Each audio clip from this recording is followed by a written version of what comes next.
আমি তো ফোনে। আচ্ছা, লাইভে আসছি। আচ্ছা, আমি ওকে। কিভাবে শেয়ার করব আসসালামু সেটা বলুন। আসসালামু আলাইকুম। ওয়ালাইকুম আমি আসসালাম। মোহাম্মদ হাসানুল্লাহ। আজকে আসলে বিশেষ একটা বিষয় নিয়ে আপনাদের সামনে আসছি। তো আমার সাথে দুইজন খুব পরিচিত মুখ আছে আমাদের ফ্রেন্ড সার্কেল বা ইউনিভার্সিটি লেভেলে যারা ভাইয়া ছিল তাদের ভিতরে। তো একজন হচ্ছে আমাদের সাফায়েত ভাই, যে কিনা বর্তমানে জার্মানিতে আছে এবং সেখানে সে মাস্টার্স করছেন, এবং আরেকজন আছে আমাদের ফয়সাল, আহ, ফেসবুকে কিং ফয়সাল নামে পরিচিত। সে আছে এখন মালয়েশিয়াতে। সে তার ওইখানে পিএইচডি করছেন। শোনা যাচ্ছে আমাকে, সাফায়েত ভাই? জি জি হ্যাঁ হ্যাঁ জি হ্যাঁ, জি আমি শুনতে শুনতে পাচ্ছি। পাচ্ছি। আচ্ছা। আচ্ছা, আজকের আমাদের বিষয়টা হচ্ছে বিদেশি উচ্চশিক্ষা কেন, কিভাবে। তো এইখানে আমরা কিছু টপিক নিয়ে আলোচনা করব। এখানে যেহেতু দুইজন স্টুডেন্ট আছে যারা বাইরে লেখাপড়া করছেন, তো এদের প্র্যাকটিক্যাল এক্সপিরিয়েন্স এবং কিভাবে তারা ওই দেশে ফার্স্ট টাইম টিকে গেল এবং এখন কিভাবে সার্ভাইভ করছেন, এবং ফিউচারটা কি এর, এবং এর প্রসিডিউর গুলো কি, সবকিছু নিয়ে আমরা একটু ডিটেলস আলোচনা করার চেষ্টা করব। আগেই বলে, এটা কোনো ফর্মাল কিছু নয়। এখানে আমাদের ভাই বন্ধু টাইপের লোকজন আমরা সবাই। যে কেউ এখানে সুন্দরভাবে প্রশ্ন করতে পারে, আমরা প্রশ্নগুলোর চেষ্টা করব আনসার করার। যেহেতু একজন জার্মানিতে আছে এবং আরেকজন মালয়েশিয়াতে আছে, তো দুই দেশ সম্পর্কে আমাদের ভালো আইডিয়া নেওয়ার জন্য তাদের কাছে আমরা কোয়েশ্চেন করতে পারি। ঠিক আছে। এখন সাফেদ ভাই, আপনার কি অবস্থা বলেন। আপনি তো আসলে কি বাংলাদেশে আসছেন কি লকডাউনের পরে, নাকি লকডাউনের মানে লকডাউন হওয়ার ভয়ে আসছেন, নাকি ওইখান থেকে লকডাউনের আগে নর্মালি চলে আসছেন, এরকম কিছু? না, আসসালামু আলাইকুম। আমি শাফেদ জামিল, আমি আছি জার্মানিতে, বর্তমানে আমি বাংলাদেশে।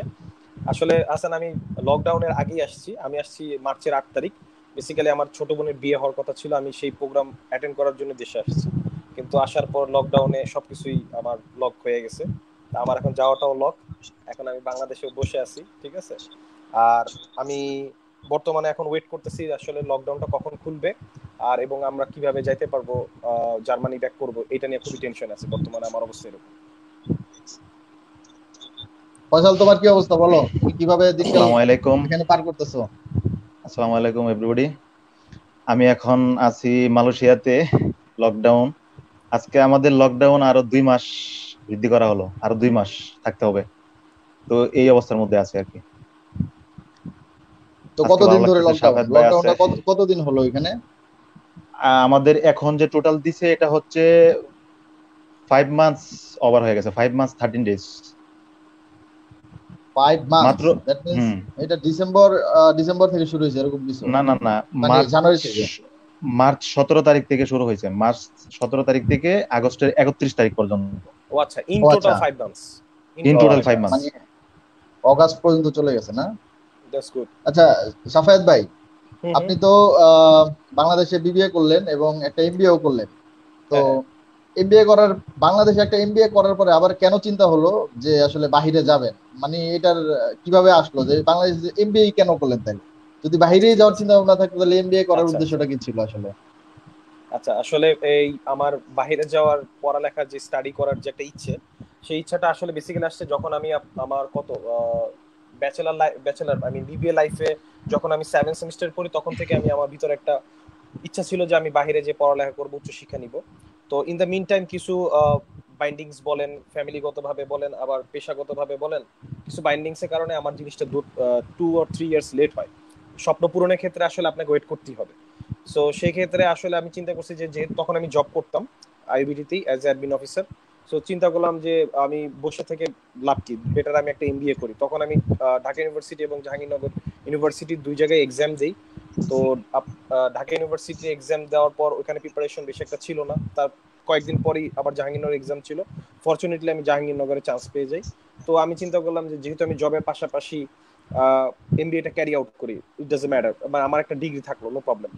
সো বাট আমি আমার ভিতরে সেই মানে সেই যে ইচ্ছাটা যে আমি বাইরে যে পড়ালেখা করব, মাস্টার্স একটা ডিগ্রি নিব, হায়ার স্টাডি করব, সেই ইচ্ছা আমার ভিতরে অলওয়েজ ছিল, এখনো আছে। ইভেন আমি আসলে বেসিক্যালি চাই, যদি আল্লাহর রহমতে আমি যদি সেই সুযোগ পাই, আমি অবশ্যই পিএইচডি কমপ্লিট করব। সো ইনশাল্লাহ। সেক্ষেত্রে এমবিএ হচ্ছে আসলে ইটস নট ইকুইভ্যালেন্ট। মানে এটা আপনি যদি আচ্ছা তুমি করে বলি, এটা আসলে হুম। তুমি যদি করো, মানে পিএইচডির জন্য যদি অ্যাপ্লাই করো, সেক্ষেত্রে এমবিএ এটা একটা প্রফেশনাল ডিগ্রি, ওকে। বাট একটা থিওরিটিক্যাল লাইক এমএসসি যদি করা থাকে, সেই ক্ষেত্রে পিএইচডি এনরোলমেন্টটা অনেক ইজি হয়। তো এনরোলমেন্ট বলো, এবার এমনও আছে যদি আমার দেখা যায় যে আমি পিএইচডি জন্য অ্যাপ্লাই করলাম, তখন আমার আগের প্রিভিয়াস মাস্টার্সটা যদি ওটা অ্যালাউ না করে, তখন আমাকে ওরা দেখা যায় কম্বাইন পিএইচডি তে পাঠায় দেয়। আগে মাস্টার্স করতে হবে, দেন পিএইচডি করতে হবে। So better why I should go for masters before going PhD. So এর জন্য আমি আসলে অ্যাপ্লাই করছি, এবং বেসিক্যালি আমার প্রথম থেকেই ধারণা ছিল যে আমি ফ্রি অফ এডুকেশন যে জিনিসটা আছে, আমি সেই চেষ্টা, মানে সেই দেশগুলোতে আমি চেষ্টা করব। তো আমি যখন থেকে শুরু করি তখন হচ্ছে, হ্যাঁ, 2015 এপ্রিল থেকে আমি আসলে বেসিক্যালি ইনফরমেশন গুলো গ্যাদার শুরু করি। আমি বলতে গেলে আমার এখনো সেই ফোল্ডারটা আছে, সেই ফোল্ডারের নাম ছিল স্টাডি অ্যাব্রোড। তো সেই ক্ষেত্রে আমি অনেকগুলো দেশের ইনফরমেশন কালেক্ট করি। সোফার আমার ইনফরমেশন অনুযায়ী আমি দেখেছি যে ইউরোপের কিছু দেশ এখন ওখান থেকে অনেকেই সরে গেছে, তাদের স্ট্যান্ডার্ড, তাদের যে ফ্রি অফ এডুকেশন যেটা ছিল সেই অথরিটি থেকে সরে গেছে তারা। তো তার ভিতরে জার্মানি হচ্ছে উন্নত, এবং জার্মানির শিক্ষা ব্যবস্থা অনেক উন্নত, জার্মানি ইকোনমিক্যালি অনেক ডেভেলপ। সো আমি চিন্তা করলাম যে why I shouldn't choose Germany for my higher study. So আমি বেসিক্যালি আমি জার্মানি চুজ করছি আমার মাস্টার্সের জন্য, এবং আমি পরে আমার এমবিএ কমপ্লিট হয়েছে 2016 ডিসেম্বরে, আর আমি 2017 মার্চে আমি জার্মানিতে আমার এমএস শুরু করি। বুঝতে পারছি। তো ফয়সাল কি শুনতে পাচ্ছ? জি জি, শুনতে পাচ্ছি, বলো। তো আমাদের সাফায়েত ভাই কিন্তু আসলে একরকম, তুমি একটা পিএইচডি করতেছো, একটা এমবিএ করছো, আর আমাদের সাফায়েত ভাই কিন্তু অলরেডি 2টা মাস্টার্স কমপ্লিট করা শেষ। জি জি, মানে মাস্টার্স কিন্তু আমার এখন অনগোয়িং, হ্যাঁ, আমি থিসিস লিখতেছি, থিসিস করতেছে। হ্যাঁ, তো আসলে masters 2 masters equal 1 PhD, no problem. আচ্ছা, তো ফয়সালের কিভাবে কি করা, মানে চিন্তা ভাবনা কেন আসলো বলো তো, তোমার বিষয়টা, তোমার মানে ক্যারিয়ারটা তুমি কেন হঠাৎ করে, আমরা তো তোমার সাথে ছিলাম, তুমি তো বাংলাদেশে চিন্তা ভাবনা করতা পড়ালেখা করার জন্য, হঠাৎ করে দেখলাম তুমি বাইরে চলে গেলা, আসলে এই মোটিভটা কি ছিল যে বাইরে কেন? মোটিভটা হচ্ছে সাফাত ভাইয়ের কথা সূত্র ধরে সেম, কাকতালে মিলে গেল। আমি ভার্সিটিতে যখন end of the last semester 9 or 10 এর মাঝামাঝি, তখন কিছু ফ্যাকাল্টি বা তাদের মাধ্যমে ইন্সপিরেশন হওয়া আর কি। তো আমার মেইন আইডিয়া ছিল যেই ইন্সপিরেশনটা, এটা হচ্ছে আমি শেয়ার করি সবার সাথে। আমি হচ্ছে আইবিটির মানে ফ্যাকাল্টি হব আর কি, ঠিক আছে? মানুষের তো একটা স্বপ্ন থাকে। তো এক্ষেত্রে আমাকে কি করতে হবে, আমাকে বাইরে যেতে হবে, বাইরে থেকে এমবিএ কমপ্লিট করলে আমি আসতে পারবো। তো ওই থেকে আমার শুরু। এমবিএ করলাম তোমাদের সাথে, করার পরে সরি ব্যাচেলার করলাম আইবিটিতে। ব্যাচেলার কমপ্লিট করার পরে বসার পরে আব্বু বলতেছে, তোমার এখন পরবর্তী ফিউচার কি, তুমি কি করতে চাও? তখন আব্বুকে আমি সব বিস্তারিত বললাম যে আমার এই ইচ্ছা। তো আব্বু বললো, আচ্ছা ঠিক আছে, তাহলে তুমি ভার্সিটি চুজ করো, কোন দেশে যেতে চাও বা কি। তখন আমি গেলাম একটা এজেন্সির মাধ্যমে, যে জার্মানি, তারপরে অন্যান্য দেশ অনেক দেখলাম, কিন্তু আমি তো আইএলটিএস করি নাই। মানে আমার প্ল্যানটা হয়েছে খুব রিসেন্টলি, 10 সেমিস্টার 9 or 10 এর মাঝামাঝি, তো আমার আইএলটিএস করা নাই। তখন হয়তো মানে করা নাই দেখে আমার ওই মালয়েশিয়া চুজ করতে হলো। আমি চলে আসলাম আর কি সেগি ইউনিভার্সিটিতে। এখানে আসার পরে সেগি ইউনিভার্সিটিতে আসার পরে আমি কোর্স পাই, ইন্টারন্যাশনাল মার্কেটিং চুজ করছিলাম বাংলাদেশ থেকে। তো আসার পরে ইন্টারন্যাশনাল বিজনেস, ওদের যে মার্কেটিং ডিপার্টমেন্টের কোটাটা শেষ হয়ে গেছে, তো আমাকে ইন্টারন্যাশনাল বিজনেস দিয়ে দিল। পরে 1 সপ্তাহ পরে আরেকটা সুযোগ আসলো, অ্যানাউন্স করলো যে কারা কারা ইউরোপিয়ান ডিগ্রি নিতে চাও তারা অ্যাপ্লাই করো। একটা আছে ইউনিভার্সিটি অফ গ্রিনউইচ, আর একটা আছে university of Sunderland. University of Greenwich from UK, university Sunderland I mean Australia. Okay, so আমি দুইটাই পরীক্ষা দিলাম। আমি সান্ডারল্যান্ডে 10 মার্কসের জন্য ওটা পাস করতে পারি নাই। তো আমার গ্রিনউইচ ইউনিভার্সিটিতে আমার অ্যাপ্লিকেশন হয়ে গেল এখান থেকে। তো আল্লাহর রহমতে সবার দোয়ায় আমি কমপ্লিট করতে পারলাম মাস্টার্স ফ্রম ইউনিভার্সিটি গ্রিনউইচ। দেন আবার এখান থেকেই আয়সা থাকা, তারপর সবকিছু ভালো লেগে গেল। লাগার পরে আমি এখান থেকেই আমি ইউনিভার্সিটি অফ গ্রিনউইচের যে রেজাল্ট, এই রেজাল্ট দিয়ে আমি স্কলারশিপ পাইলাম ইউনিভার্সিটি অফ কুয়ালালামপুরে, 60% স্কলারশিপ আর কি, জাস্ট নামে মাত্র টিউশন ফি। তো ওরা আমাদের ভার্সিটি থেকেই ফাইল নিয়ে বললো তুমি এখানে ভর্তি হও। তো আমার প্ল্যান ছিল না পিএইচডি, মানে ওরকম, আমি মাত্র এমবিএ শেষ করলাম, একটু দেরি করি বা দেখা যাক কি। তো এই ভার্সিটি থেকে ফাইল সরাসরি চলে গেল ওখানে, এই আমার পিএইচডি শুরু, এই আর কি।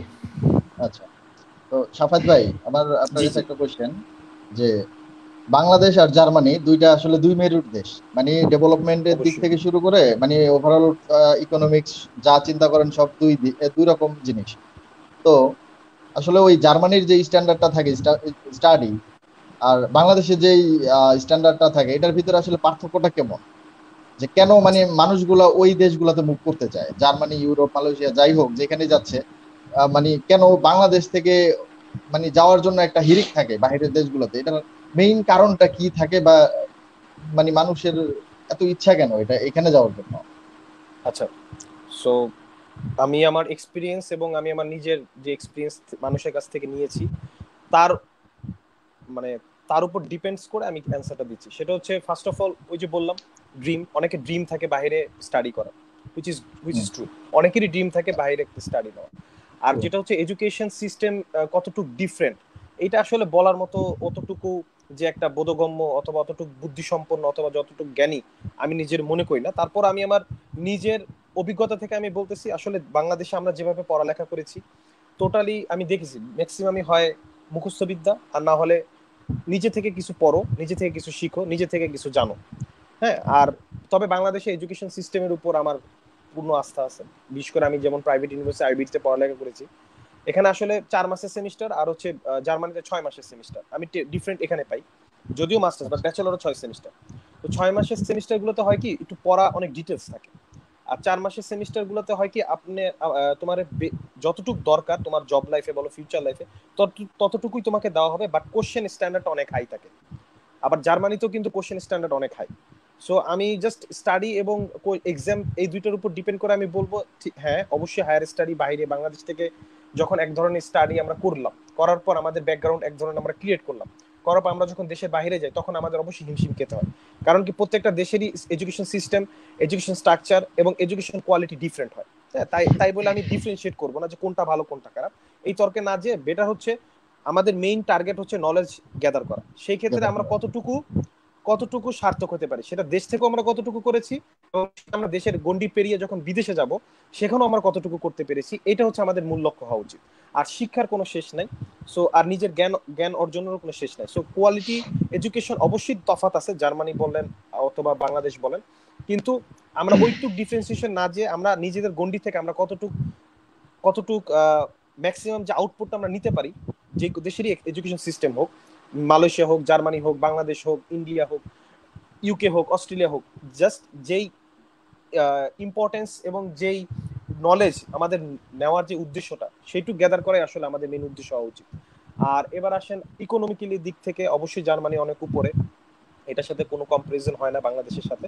বাট একটু প্রথম প্রথম একটু কষ্ট হয়েছে, কারণ বাংলাদেশে একজন এনভায়রনমেন্ট থাকতো, বিশেষ করে যখন ইউনিভার্সিটি শেষ করে বন্ধু বান্ধবের সাথে আড্ডা দিতাম সেক্ষেত্রে মানুষজন থাকতো অনেক। আর বেশি সবচেয়ে বড় প্রবলেম ছিল যেটা হচ্ছে ভাষাগত একটা সমস্যা। যদিও জার্মানিতে ইংলিশ অনেক জায়গায় চলে as a second language, but problem হচ্ছে জার্মানরা আপনাকে সবসময় অ্যাপ্রিসিয়েট করবে যদি আপনি ভুল জার্মানও বলেন, তার তো আপনাকে অ্যাপ্রিসিয়েট করা হবে। আর আমি আজকে একটা আর্টিকেল পড়ছিলাম যে যেখানে 15 মিলিয়ন পার্সন জার্মান শিখে ইয়ারলি, এটা জাস্ট বেসিক হোক শিখে। আর জার্মান কিন্তু অনেক আমি ইউরোপের 5টা দেশ জানি, জার্মানি, অস্ট্রিয়া, লিথেনস্টাইন, লুক্সেমবুর্গ এবং আরেকটা দেশ আছে আমি ভুলে গেছি নামটা। এই 5টা দেশে ল্যাঙ্গুয়েজটা জার্মান ল্যাঙ্গুয়েজটা প্রচলিত, সুইজারল্যান্ড, 5টা দেশে জার্মান ল্যাঙ্গুয়েজটা প্রচলিত আছে। সো এটা একটা ইন্টারন্যাশনাল ল্যাঙ্গুয়েজ। তো প্রথম প্রথম একটু হিমশিম খেতে হয়েছে, যে বিশেষ করে কোথাও বাজার করতে গেলে, কোথাও কোনো কমিউনিকেশনে গেলে। ইংলিশ অনেক সময় বলেছি, ম্যাক্সিমাম টাইম ইংলিশ বলেছি, বাট ব্যাপারটা হচ্ছে কি আপনি ওই দেশে থাকবেন, সেক্ষেত্রে যদি আপনি ওদের ল্যাঙ্গুয়েজে কথা বলেন তাহলে আপনার কমিউনিকেশন সিস্টেমটা অনেক ইজি হয়ে যায়। সো আমি বলবো কি বাংলাদেশ থেকে আমি যখন জার্মানিতে পড়তে যাই আমার কাছে এডুকেশন কোনটা কোয়ালিটি কি ওগুলো আমি খেয়াল করি নাই। আমার কথা হচ্ছে আমার টার্গেট ছিল ভালো একটা এডুকেশন, যেহেতু বাইরে আসছি নিজেকে আরো ডেভেলপ করা, নিজের নলেজকে আরো ডেভেলপ করা, সেই ক্ষেত্রে আমি ওইদিকে মন দিছি। বাংলাদেশ থেকে আমার যতটুকু জ্ঞান ছিল মনে হয়েছে মাঝে মাঝে কম ছিল, মনে মনে হয়েছে কিছু কিছু ক্ষেত্রে, বিশেষ করে প্রেজেন্টেশন আইবিটিতে আমরা জানি কিছু জি কিছু ক্ষেত্রে মনে হয়েছে রিপোর্ট প্রেজেন্টেশন আমরা অনেক expert, which is very true. তো আমার কাছে মনে হয়েছে কিছু কিছু জিনিস আমি অ্যাডভান্টেজ আছে, আমি যেহেতু বাংলাদেশে আমার ব্যাকগ্রাউন্ড থেকে আমি নিয়ে আসছি। আবার কিছু কিছু মনে হয়েছে আমার ডিসঅ্যাডভান্টেজও আছে। তো ডিসঅ্যাডভান্টেজ থাকলে তো আমাকে থেমে থাকতে হবে না, আমাকে সেটা আমার আমার যে ডিসঅ্যাডভান্টেজ গুলো সেগুলোকে আমার অ্যাডভান্টেজ করতে হবে। তো সেই ক্ষেত্রে কিছু কাজ করতে হয়েছে। এই আর পার্থক্য বলতে শুধু আমি পেয়েছি হচ্ছে একটু ল্যাঙ্গুয়েজে কমিউনিকেশন একটু প্রবলেম ছিল প্রথম প্রথম, দ্যাটস অল। আদারওয়াইজ আমার মনে হয় না যে আর ইকোনমিক্যালি কোনো কম্পারিজন হবে না, এটা আসলে করবো না আমি, কারণ জার্মান অনেক স্ট্রং একটা কান্ট্রি, বিশেষ করে ইউরোপে তারা খুবই ডমিনেট করে এবং পুরো ইউরোপের number 1 economic country, power house তারা, এবং তার সারা ওয়ার্ল্ডে আমি যতটুকু জানি তারা 4th এবং 3rd, I mean kind of জাপানের সাথে তারা কম্পিট করে, ম্যাক্সিমাম টাইমে কম্পিটিশনে যায়, তাদের ইকোনমি খুবই স্ট্রং। সো এই ক্ষেত্রে তাদের সাথে আসলে আমি কম্পারিজনে যাব না। সো এটাই হচ্ছে আমার প্রশ্নের উত্তর। আচ্ছা, থ্যাংক ইউ ফয়সাল। ওই আমি সাফায়েত ভাইকে যেটা জিজ্ঞেস করছি এটাই, আসলে আমরা মালয়েশিয়ার সম্পর্কে অনেকটা জানি, ওদের ইকোনমিক স্ট্যাটাস সম্পর্কে আমাদের মোটামুটি ধারণা আছে, আমাদের থেকে অনেক ডেভেলপ কান্ট্রি অবশ্যই। তো তাদের এডুকেশন সিস্টেমটা এখন এমন একটা পর্যায়ে গেছে যে আসলে আমরা হয়তো বা কবে ওই লেভেলে যাবো আমরা নিজেরাও জানি না। আসলে আমাদের এডুকেশন সিস্টেম অত দ্রুত র্যাপিডলি মানে এগোচ্ছে না। তো তোমার কি মনে হয় যে আসলে আমাদের এডুকেশনে কি কি ডেভেলপমেন্ট বা কি করা উচিত? আমরা ছোট মানুষ সবাই, আসলে অত ডেপ লেভেলে চিন্তা করা আমাদের, চিন্তা করতে পারি কিন্তু আসলে কিছু করতে পারি না আমরা। তো আসলে তোমার চিন্তা ভাবনাতে কি মনে হয় যে আসলে আমাদের ডেভেলপমেন্টের জায়গাটা কোন জায়গা, যে আমরা এখানে এই জায়গাগুলোতে আমরা ডেভেলপমেন্ট করলে হয়তো বা কোনো একদিন আমরা মালয়েশিয়ার লেভেলে যেতে পারবো? কি মনে হয় তোমার? প্রথমে আমি আমার দেশকে ছোট করবো না, আমার দেশে আমি যা শিখেছি ওটা হচ্ছে বেটার, এখানে এসে আমি যা শিখছি এটাও বেটার, দুইটাই বেটার। কিছু অ্যাডভান্টেজ নিয়ে আসছি, কিছু ডিসঅ্যাডভান্টেজ নিয়ে আসছি। তো পার্থক্য হচ্ছে হালকা কিছু পার্থক্য আছে। তো আমাদেরকে ওই মুখস্থ কিছু বা গাইড বা কিছু ফিক্সড কিছু সাবজেক্ট দিয়ে পড়াশোনা করা হয় বা স্লাইড, ওইগুলো থেকে একটু বের হয়ে এসে, যেমন আমি এখানে যখন প্রথম সেমিস্টারে আসছি, আমার একটা অ্যাডভান্টেজ হচ্ছে আমি আইবিডিতে 400-300 প্রেজেন্টেশন দেওয়া হয়েছে। তো ওটা হচ্ছে আমার বেস্ট অ্যাচিভমেন্ট। তো আমি যখন ফার্স্ট প্রেজেন্টেশন দিছি, আমার প্রেজেন্টেশন দেখে আমাকে ডাক দিল আমার faculty, where you from? I am from Bangladesh. Which university? তো বললাম যে this is situation in Dhaka. তো বললো যে yeah, your presentation is very good, only one of the student. আমি হচ্ছে ওখানে বলছে যে মানে একদম পুরা আউটস্ট্যান্ডিং। পরে আমারে ডাকছে, ডাকার পরে বললাম যে আমি এই প্রেজেন্টেশন দেওয়ার কারণে আজকে পারলাম। তো ওরা কোনো স্লাইড কোনো কিছু না, বলতেছে যা পড়ে আসছো ওটা তো পড়ে আসছো, এখানে শুধু বাই রিসার্চ প্লাস হচ্ছে বেসিক কিছু নলেজ দে, তুমি কিভাবে কখন যাবা, কোথায় যাবা, কোন কোম্পানিতে গেলে কি করতে হবে, জাস্ট প্র্যাকটিক্যাল। এখানে উনি সামনে বসছে, বসে আমাকে ওনার সাথে কথা বলে প্র্যাকটিক্যাল লার্নিং করতেছে। এখানে কোনো আমাকে বলে নাই এই সাবজেক্ট পড়ো, এই ম্যাথ করো, এই টপিকটা পড়ো। এই ডিফারেন্সটা এখানে আছে, প্র্যাকটিক্যাল। আমাকে একটা প্রোডাক্ট দিয়ে বলছে আমি নতুন আসছি, তুমি ফেডেক্স কোম্পানি থেকে আসছো বা কোনো একটা ভালো কোম্পানি থেকে আসছো, তুমি এটা আমার কাছে প্রেজেন্ট করবা। এইভাবে আমাকে এখানে প্র্যাকটিক্যালি পড়ানো হচ্ছে আর কি। তো এই ডিফারেন্সটা আমি এখানে খুঁজে পাই। তো বাংলাদেশে কিছু প্র্যাকটিক্যাল পড়াশোনা দরকার, কিছু আপনার ওই যে সিলেবাস ভিত্তিক বের হয়ে আসা আমার মনে করি সবচেয়ে ভালো হবে, আমার ক্ষুদ্র মাত্রায় যেটা আসে আর কি। একটা ছেলে জাস্ট জানবে কিভাবে how to present himself to the person, ওই বইয়ের বিদ্যা দিয়ে ওইগুলা সিলেবাস দিয়ে কিছু অনেকটা হয় না আর কি। এই আর কি পার্থক্য খুঁজে পেলাম আমি। তো এই জায়গাটা ডেভেলপ করা দরকার। তো সাফায়েত ভাই, আসলে ওই জার্মানি যাওয়ার যে প্রসিডিউর গুলো আছে, আমরা জানি অনেকেই বলে যে আসলে জার্মানি যাওয়ার পূর্ব শর্ত হচ্ছে জার্মান ল্যাঙ্গুয়েজ শেখা। তো আমি জানি আপনি হচ্ছে আইএলটিএস করে গেছেন সম্ভবত, তাই না? অবশ্যই অবশ্যই, হ্যাঁ হ্যাঁ হ্যাঁ। তো এখানে আসলে যাওয়ার জন্য কি কি রিকোয়ারমেন্ট আছে একটু বলবেন আমাদের? আচ্ছা ঠিক আছে, আমি এটা যেহেতু একটা ইম্পর্টেন্ট কোশ্চেন, তো আমি একটু সময় নিব। তো সেটা হচ্ছে ফার্স্ট অফ অল আমি তোমার আগেই বলেছি যে ল্যাঙ্গুয়েজ কমিউনিকেশন খুবই ইম্পর্টেন্ট। সো ল্যাঙ্গুয়েজ তোমাকে শিখতে হবে। বাট এখন কথা হচ্ছে তোমার মিডিয়াম অফ ইনস্ট্রাকশন, এখন ম্যাক্সিমাম কোর্সই আছে তোমার জার্মানে পড়ায়। শুধু দেখা যাবে আমি অনেক চয়েসেবল কোর্স ছিল আমার যেগুলো জার্মানে পড়ায়, তো আমার তো জার্মান ল্যাঙ্গুয়েজ নাই। সো আমি এখন কিভাবে করবো, কোনো লেভেলই নাই। ওরা লেভেলগুলো হচ্ছে A1 A2 B1 B2 C1 C2। So যখন তুমি C2 করে ফেলবা তখন তুমি মনে করো জার্মানে তুমি সাহিত্য তুমি রচনা করতে পারবা।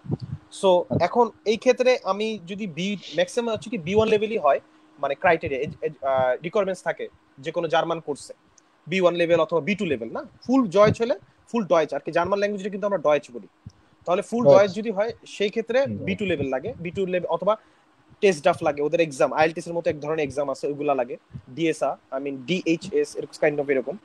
সো আমি যেটা করেছি, আমি শুধু ইংলিশ কোর্সে গেছি, আমি সার্চ করছি যে কোন কোন ইউনিভার্সিটি ইংলিশ কোর্স আছে।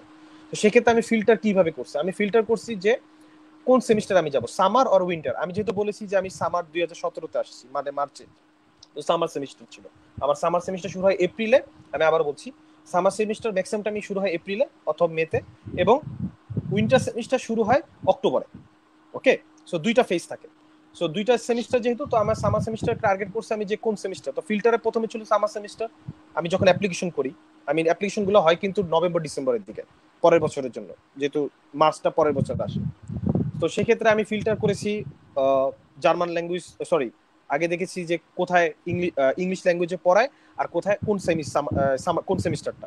দেন আমি পেলাম আমার সাবজেক্ট রিলেটেড যে কোর্সগুলো ছিলাম সেগুলো আমি দেখলাম। তো আমার সাবজেক্ট চুজ যেগুলো করেছি, আমি টোটাল 5টা সাবজেক্টে অ্যাপ্লাই করেছি।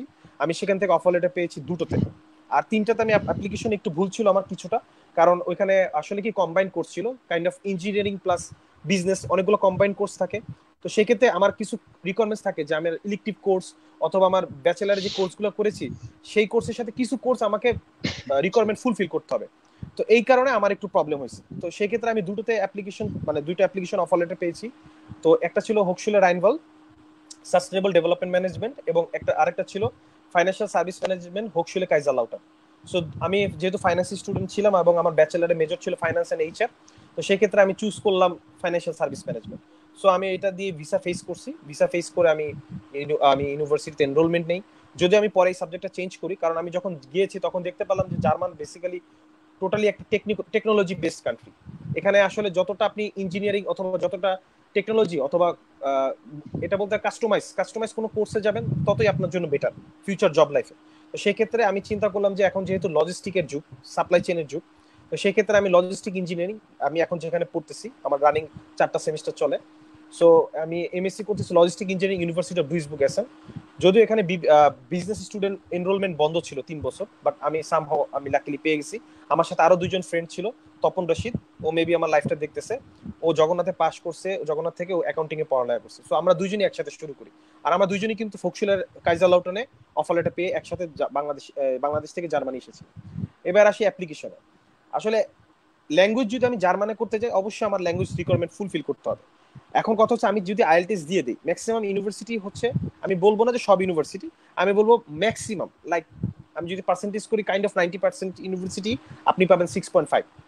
আইএলটিএস স্কোর যদি 6.5 হয়, আপনি সবগুলো অ্যাপ্লাই করতে পারবেন। আর rest of the 10% university, like বার্লিনের কিছু ইউনিভার্সিটি আছে আর কিছু ওয়েল রিনাউন্ড ইউনিভার্সিটি আছে, সেখানে ওখানে ওখানে আসলে 7 লাগে, কাইন্ড অফ আইএলটিএস 7 লাগে। সো এছাড়া আমি যদি ম্যাক্সিমাম ইউনিভার্সিটিতে আপনার রিকোয়ারমেন্ট হচ্ছে 6.5 আইএলটিএস।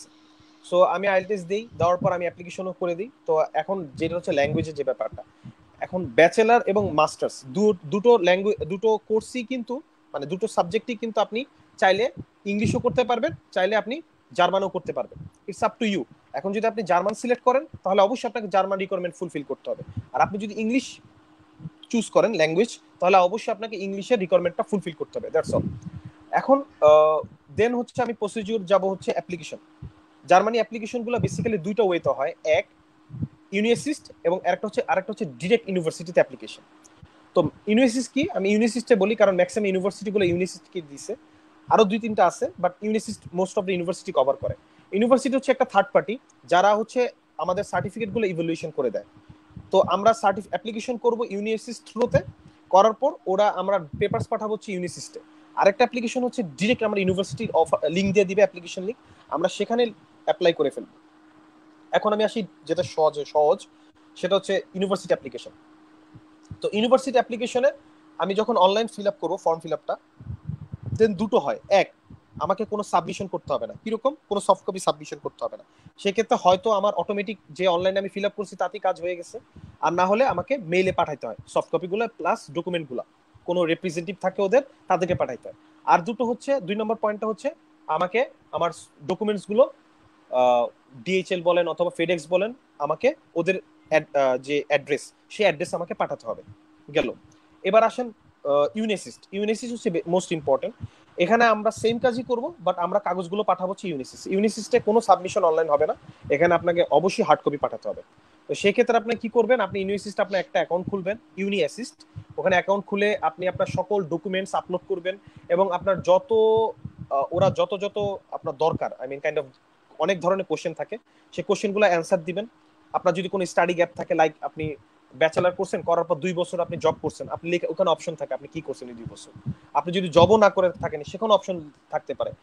এখানে আপনি চাইলে ইউটিউবে এইসবের লিঙ্ক আছে, পাওয়া যায়, বাংলাতেই পাওয়া যাবে, আবার ইংলিশও পাওয়া যায়। তো ওইভাবে আমি ইনফরমেশন ফিল আপ করার পর আমি ইউনিভার্সিটি সিলেক্ট করি। আর আমাকে আগে অনলাইনে ইউনিভার্সিটি থেকে গুগলে যে ইন্টারনেটে গিয়ে আমাকে চেক করতে হবে যে কোন ইউনিভার্সিটি কোন সাবজেক্টগুলো আমার পছন্দের সাথে মিলে। সেই ইউনিভার্সিটির রিকোয়ারমেন্ট যখন আমরা ফুলফিল করি, তখন আমরা অ্যাপ্লিকেশন ইউনিসিস্টে যাই অথবা ইউনিভার্সিটি অ্যাপ্লিকেশন লিঙ্কে যাই, সেখানে অ্যাপ্লিকেশন করি। করার পর আমরা ডকুমেন্ট সাবমিশন করি। ইউনিসিস্ট অবশ্যই আপনাকে হার্ড কপি পাঠাতে হবে এবং অনলাইনেও পাঠাতে হবে। আর ইউনিভার্সিটি হচ্ছে দুইভাবে পাঠানো যায়। তারা যদি বলে আপনাকে হার্ড কপি পাঠাতে হবে, তাহলে আপনাকে অবশ্যই হার্ড কপি পাঠাতে হবে। যদি তারা বলে আপনাকে অনলাইনে সাবমিট করতে হবে, তাহলে অনলাইন সাবমিট করতে হবে। এবার আসেন রিকোয়ারমেন্টস গুলো কি কি থাকে। ম্যাক্সিমাম টাইমে রিকোয়ারমেন্টস থাকে অ্যাপ্লিকেশন এবং অবশ্যই একটা motivation letter. Motivation letter is a very very vital things. Motivation লেটারের উপর অনেক কিছু ডিপেন্ড করে। আপনি কেন বিদেশে গিয়ে পড়বেন? দেখেন, আমি চাইলে এমবিএ একটা করছি বাংলাদেশে, এখন আমি বিদেশে গেছি, বিদেশে গিয়ে আমি কি করছি, একটা মাস্টার্স করছি, তাই না? তো আমাকে তো অবশ্যই, আমি যদি এমবিএ করেছি যেটা, এটা যদি মেনশন করি, আমাকে অবশ্যই তাকে কনভিন্স করতে হবে, বিশেষ করে আমার কোর্স কোঅর্ডিনেটর এবং অ্যাডমিশন কমিটিকে আমাকে কনভিন্স করতে হবে যে আমি কেন বাহিরে আমার মাস্টার্সটা করব, অথবা আমার কি দরকার, অথবা আমার প্রয়োজনটা কি, যে যেখানে আমাদের দেশেই মাস্টার্স করা যাচ্ছে। আরো অনেকগুলো ফ্যাক্টর কাজ করে। তো এই ক্ষেত্রে মোটিভেশন লেটারটা অনেক ইম্পর্টেন্ট। আপনার ফিউচার গোল কি, আপনি এই কোর্সটা করে আপনি কিভাবে আপনার ইকোনমি, আপনার এবং কিভাবে আপনার পার্সোনাল ডেভেলপমেন্টে আপনি কন্ট্রিবিউট করবেন, সেই অনেক কিছু এভরিথিং ফলো করতে হয় motivation letter. So motivation letter খুবই ভাইটাল থিংস। সো আমরা গেলাম অ্যাপ্লিকেশন, দেন হচ্ছে মোটিভেশন লেটার, দেন আমরা আসবো ডকুমেন্টেশন। সো ডকুমেন্টেশনে কি হয়, ম্যাক্সিমাম টাইমে আমরা আগে যেহেতু মাস্টার্স করবো, যারা যারা যারা মাস্টার্স করবো অথবা ব্যাচেলার করবো, তো ব্যাচেলার আগে যদি কেউ যদি ব্যাচেলারে যায়, সেক্ষেত্রে এসএসসি এবং এইচএসসি সার্টিফিকেট এবং ট্রান্সক্রিপ্ট দিতে হয় বেসিক্যালি। আর যারা মাস্টার্স করবো, তারা দিতে হবে ব্যাচেলারের নোটিফিকেশন, আই মিন ট্রান্সক্রিপ্ট এবং সার্টিফিকেট। আবার যারা পিএইচডি করে, সেক্ষেত্রে মনে হয় মাস্টার্স, ব্যাচেলার সবকিছু দিতে হয়, এবং আরো অনেক কিছু আদার ম্যাটেরিয়ালস থাকে। তো সেক্ষেত্রে আমি মাস্টার্সের যেটা বলবো, আমরা এখানে ডকুমেন্টেশনে আমরা ব্যাচেলারের সার্টিফিকেট গুলো দেই এবং ট্রান্সক্রিপ্ট গুলো দিব। তারপর আমরা দিব হচ্ছে আমাদের এসএসসি এবং এইচএসসি সার্টিফিকেট এবং ট্রান্সক্রিপ্ট। বাট মোস্ট ইম্পর্টেন্ট আমাদের এখানে ওরা যেটা হচ্ছে এইচএসসি এবং ব্যাচেলার সার্টিফিকেটটা খুবই ইম্পর্টেন্ট, এবং এদের ট্রান্সক্রিপ্টটাও খুব ইম্পর্টেন্ট জার্মান এডুকেশন সেক্টরে। তারপর আমরা দিব হচ্ছে আইএলটিএস এর ডকুমেন্টেশন, আমরা যে আইএলটিএস দিছি, অথবা ল্যাঙ্গুয়েজ, আমাদের যদি জার্মান ল্যাঙ্গুয়েজে করতে হয় কোর্স, তো সেই ক্ষেত্রে আমি বাংলাদেশ থেকে, আমরা গোয়েথ ইনস্টিটিউট আছে, সেখান থেকে আমরা ল্যাঙ্গুয়েজ এক্সাম দিয়ে আমরা সার্টিফিকেট গেইন করতে পারি, like A1 A1 A2 B1 B2। তো সেই ল্যাঙ্গুয়েজ যে সার্টিফিকেটটা, লাইক আমার কোর্স যদি বলে ইংলিশে করব, তাহলে আমি অবশ্যই আইএলটিএস দিব। এখন এখানেও কিছু এক্সামশন থাকে, লাইক কিছু কিছু ইউনিভার্সিটি আছে যারা আইএলটিএস যদি না থাকে, সেক্ষেত্রে মিডিয়াম ইনস্ট্রাকশন, লাইক আপনার ব্যাচেলার স্টাডি যদি 4 বছরই আপনি টোটালি ইংলিশে করেন, সেই একটা সার্টিফিকেট যদি আপনি ইউনিভার্সিটি থেকে আমি অ্যারেঞ্জ করে দিতে পারি, সেটা কিন্তু ওটা ওভারল্যাপ করে। তো সেই ক্ষেত্রে এই অপশনও থাকে, but better we should go for IELTS, কারণ আইএলটিএস হচ্ছে সেফ জোন। কারণ যখন অ্যাডমিশন রিকোয়ারমেন্ট, সবাই তো অ্যাডমিশন রিকোয়ারমেন্ট ফুলফিল করেই তো অ্যাপ্লাই করে, তাই না? যখন ক্যান্ডিডেট বেশি হয়ে যাবে, তখন যখন ওরা ফিল্টারিং করবে, তখন কিন্তু ওইভাবেই ফিল্টার করবে যে কার আইএলটিএস দিল, কার প্রোফাইলটা একটু বেশি স্ট্রং। তো সেই হিসেবে আপনার দরকার হচ্ছে, যেভাবে আমি অ্যাপ্লাই করব, যদি আমি অ্যাপ্লাই করব, তাহলে আমি আমার 100% দিয়ে আমি অ্যাপ্লাই করব। তো সেই ক্ষেত্রে আইএলটিএসটা মাস্ট, আইএলটিএস দিলেই বেটার। তো আইএলটিএস আমি ল্যাঙ্গুয়েজ যে জিনিসটা, সেই ল্যাঙ্গুয়েজের সার্টিফিকেটটা দিব। তারপর যদি আমার কোনো জব এক্সপিরিয়েন্স থেকে থাকে, আমি সেটা দিব, ঠিক আছে? আর আমার 2-3টা ইউনিভার্সিটি, অথবা আমি সরি, আমার যে প্রিভিয়াস ইউনিভার্সিটি থাকবে, সেই ইউনিভার্সিটি 2-3 জন প্রফেসরের বেসিক্যালি লাগে দুইজন, আমি সব জায়গায় দেখেছি দুইজন প্রফেসরের রিকমেন্ডেশন লেটার দিলেই হয়। এরা যদি আমি দিতে পারি, আমার টোটাল জিনিসটা ফুল আপ হয়ে যায়।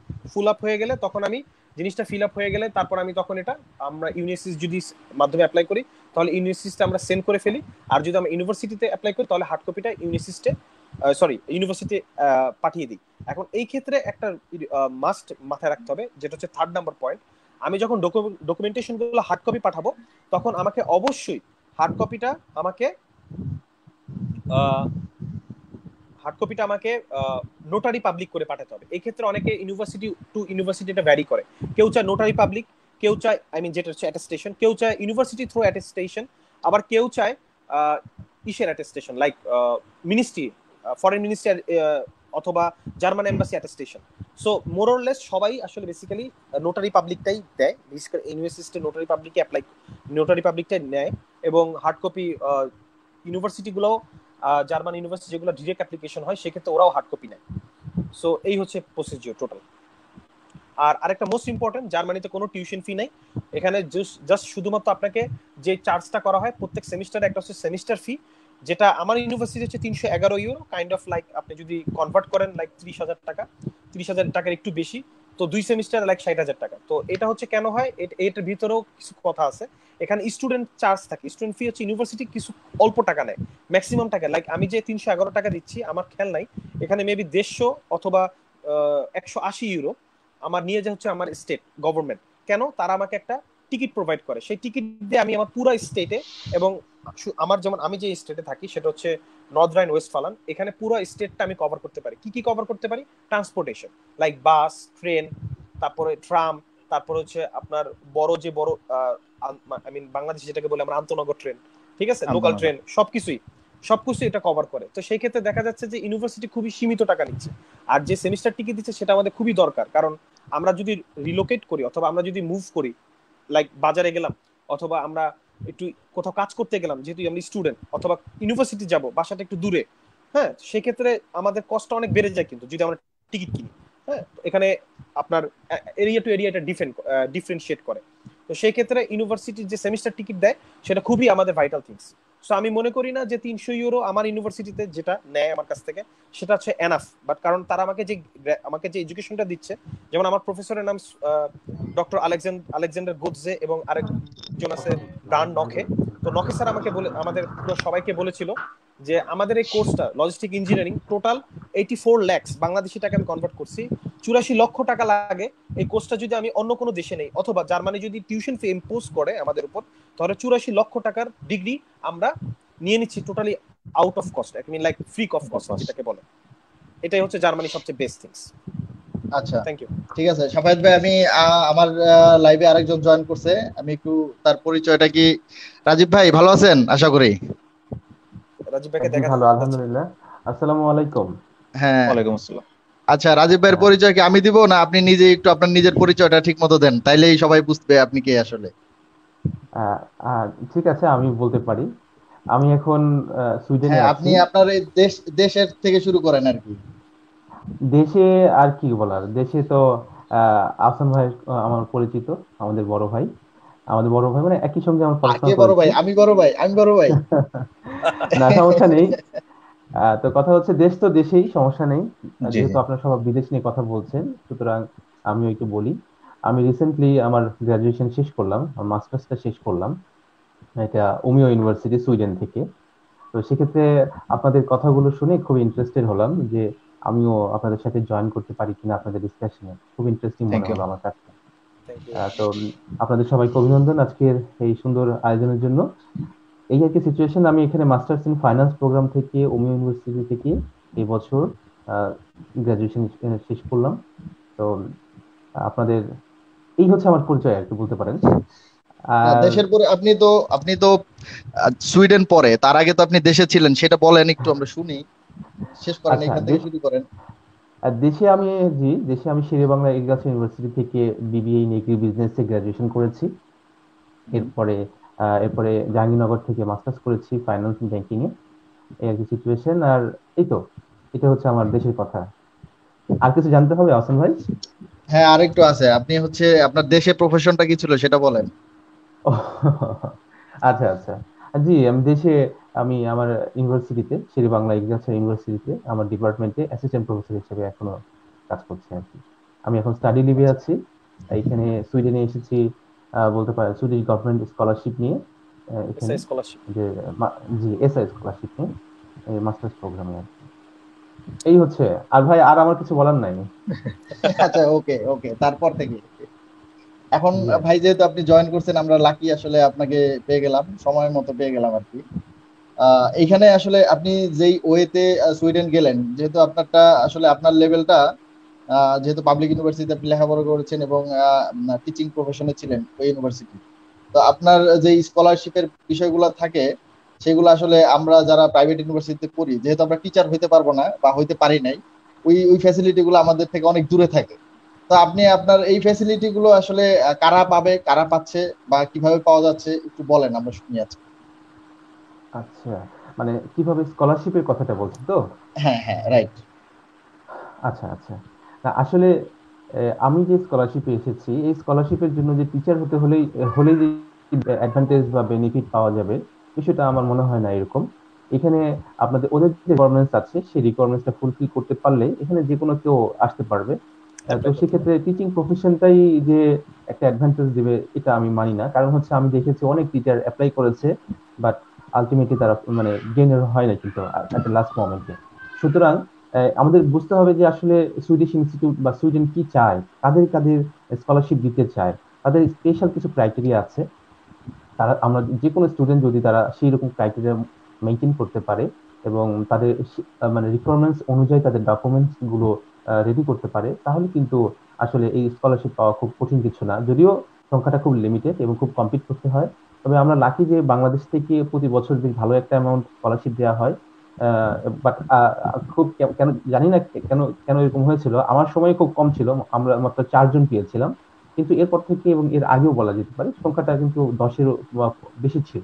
তো সুতরাং যদি আগে থেকে প্রিপারেশন নেওয়া যায় স্কলারশিপ সম্পর্কে, মানে এই স্কলারশিপের ব্যাপারে, এবং ওদের রিকোয়ারমেন্টস থেকে শুরু করে এভরিথিং যদি ভালোভাবে চেক করে নেওয়া যায়, প্রিপারেশন কিছু সময় ধরে নেওয়া যায়, তাহলে আমি মনে করি এখানে টিচিং প্রফেশনের যে বিশেষ গুরুত্ব যেটা আপনি বলছেন সেটা আসলে কিছু নেই। যে কোনো স্টুডেন্টই এখানে ভালো করতে পারেন। স্পেশালি তাদের স্টেটমেন্ট অফ প্রপোজাল ভাই যেটা বলছিলেন, সাফায়েত জামিল ভাই, যদিও আমি শুরু থেকে ছিলাম না, আমি পরে একটু জি। শুনলাম যে আপনার এসওপি নিয়ে কথা বলছেন। তো সেটা যদি সঠিকভাবে তৈরি করা যায় এবং এসডিজি মূলত সাস্টেনেবল ডেভেলপমেন্ট গোল এটার সাথে ম্যাচিং করে যদি সুন্দর একটা এসওপি করা যায়, তাহলে আসলে, এবং আদার্স যে রিকোয়ারমেন্টস, যেটা আসলে বেশ কিছু রিকোয়ারমেন্টস আছে, সেগুলো যদি ম্যাচিং করা যায় তাহলে এটা সবার পক্ষে সম্ভব, এই আর জি, কি। আসলে রাজীব ভাই আমি একটু অ্যাড করি। রাজীব ভাই যেটা বললো SOP, sure. Statement of purpose এবং মোটিভেশন লেটার, এই দুটোই কিন্তু আসলে বেসিক্যালি অ্যাপ্লিকেশন অনেকটা আপনার ভ্যারি করে ফেলে। যে আপনার 10-12 জন যদি অ্যাপ্লিকেশন করে একটা ইউনিভার্সিটিতে, সেক্ষেত্রে আপনাকে ডিফারেন্সিয়েট করবে আপনার গ্রেড অথবা আপনার প্রিভিয়াস স্টাডি রেজাল্টের উপর অথবা ওয়ার্ক এক্সপিরিয়েন্স, আর অনেক কিছু ফ্যাক্টর কাজ করে। বাট মূলত কিন্তু এসওপি এবং মোটিভেশন লেটারের উপরই সবকিছু ডিপেন্ড করে। যখন দেখবে যে একটা prospective student, future prospective student একটা দেশ থেকে এখানে এসে পড়ালেখা করবে, তার মোটিভটা কি, তার ইচ্ছাটা কি, তার গোলটা কি, এবং সেই গোলটা কতটুকু কতদিন সে সাস্টেন কিভাবে করবে, তার প্ল্যানটা কি, এটার উপরই আসলে বেসিক্যালি আপনার অফার লেটার পাওয়া বলেন অথবা স্কলারশিপ পাওয়া বলেন, অনেকাংশেই এটার উপর ডিপেন্ড করে আমাদের। সোফার আমি যেটা আমার এক্সপিরিয়েন্স, আমি এটাই বলবো আর কি। আমি ভাইয়ের সাথে হুম একটু অ্যাড করতে চাই শুধু।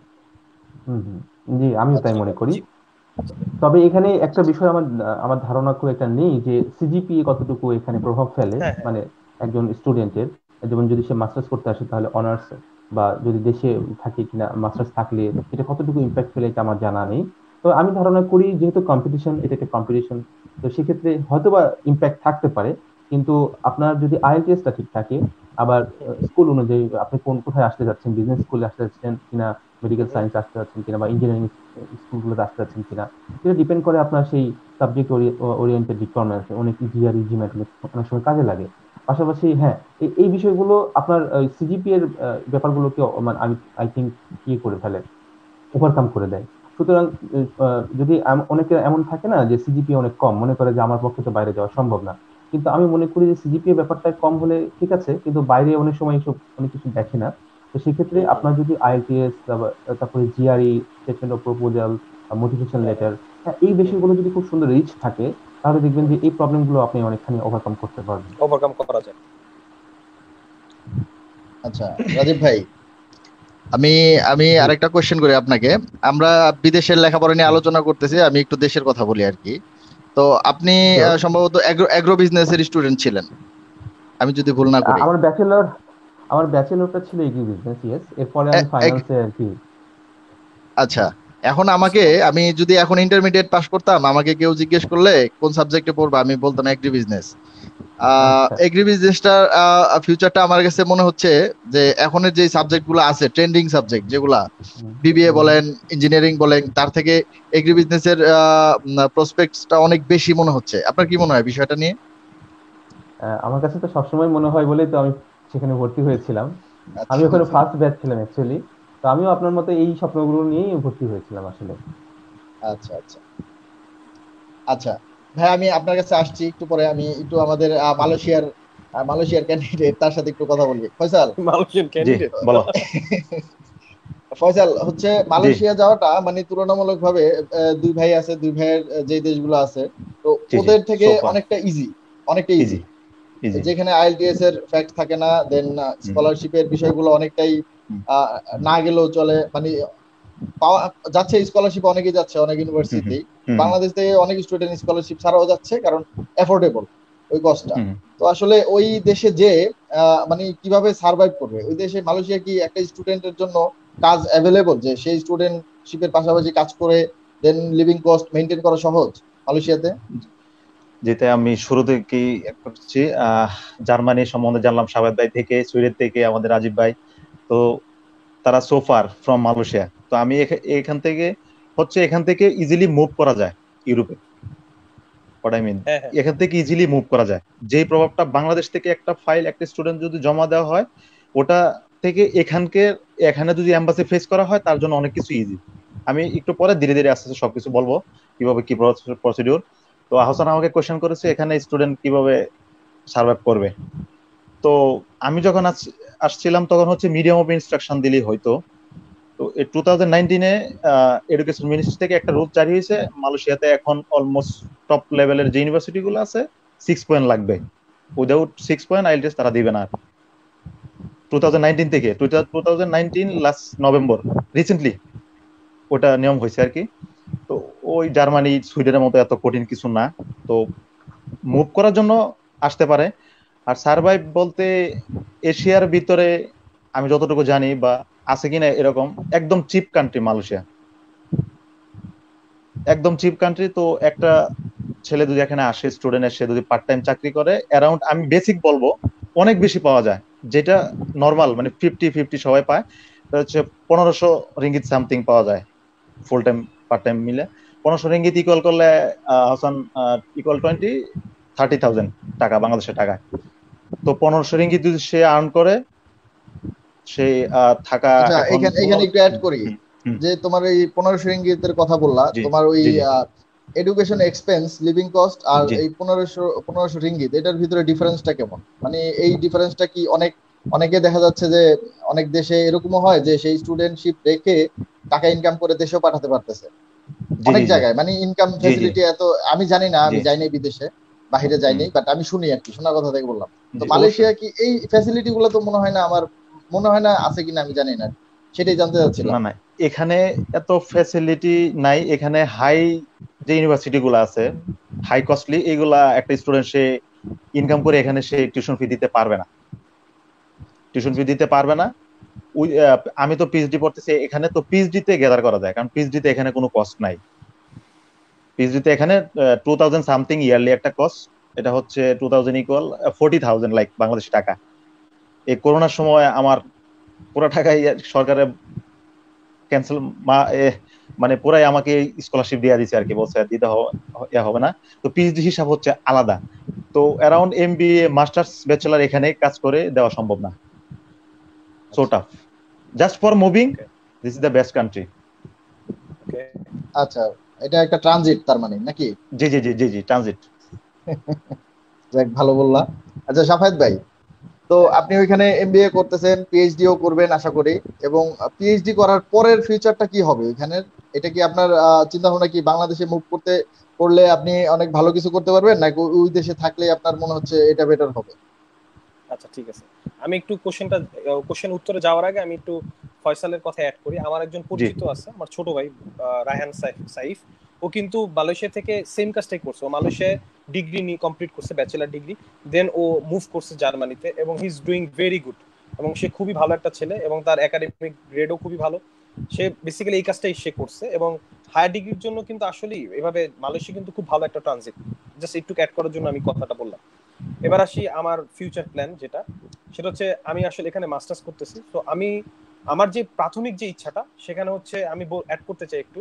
আমার শুরু থেকে আমার বাইরে আসার গোল যে ছিল হায়ার স্টাডির জন্য, তার পিছনে রিজনটা ছিল আমি চাই আমি আমার প্রফেশনটা আমি একাডেমিক লেভেলে নিয়ে যাব, যেখানে রাজীব ভাই যে কাজটা করতেছে, অ্যাসোসিয়েট প্রফেসর ছিল। এম আই রাইট ও রং? রাজীব ভাই আপনি অ্যাসোসিয়েট প্রফেসর হিসেবে কাজ করছিলেন, নো রাইট? নো নো, আমি লেকচারার ছিলাম, এখানে লেকচারার, আসার আগে অ্যাসিস্ট্যান্ট প্রফেসর অ্যাসিস্ট্যান্ট হয়ে প্রফেসর। আসছি আর কি। আচ্ছা, অ্যাসিস্ট্যান্ট প্রফেসর হিসেবে শেষ ছিল। তো ইউনিভার্সিটিতে আসলে আমার প্রথম স্বপ্ন ছিল একজন ইউনিভার্সিটি শিক্ষক হওয়া। তো সেক্ষেত্রে আসলে আমি বিবিএ করেছি, বাংলাদেশ থেকে এমবিএ করছি, কিন্তু আসলে আলটিমেটলি আমরা যেটা জানি, যেমন আহসান জানে, ফয়সাল জানে, আমাদের বেসিক্যালি আসলে আমাদের বাইরে থেকে একটা মাস্টার্স ডিগ্রি না হলে আসলে আমরা এখানে এলিজিবল না, most of the private university. তো সেই ক্ষেত্রে আমি আসলে বাইরে আসি মাস্টার্স ডিগ্রি করতে। আসার পর যখন এখানকার লাইফস্টাইল দেখলাম, যখন এখানকার চিন্তাধারা দেখলাম, এখানকার মানুষের মন, এখানকার মানুষদের যে কথা, এবং এখানকার মানুষদের যে কমিটমেন্ট, এবং এখানকার মানুষদের যে চেঞ্জ, সেটা আসলে আমার গোলটা কিছুটা একটু চেঞ্জ করে ফেলছে। যেমন এখন আমি মনে করি আমি মাস্টার্স কমপ্লিট করার পর আমার প্রাথমিক ইচ্ছা হচ্ছে আমি আগে পিএইচডি শেষ করে ফেলবো।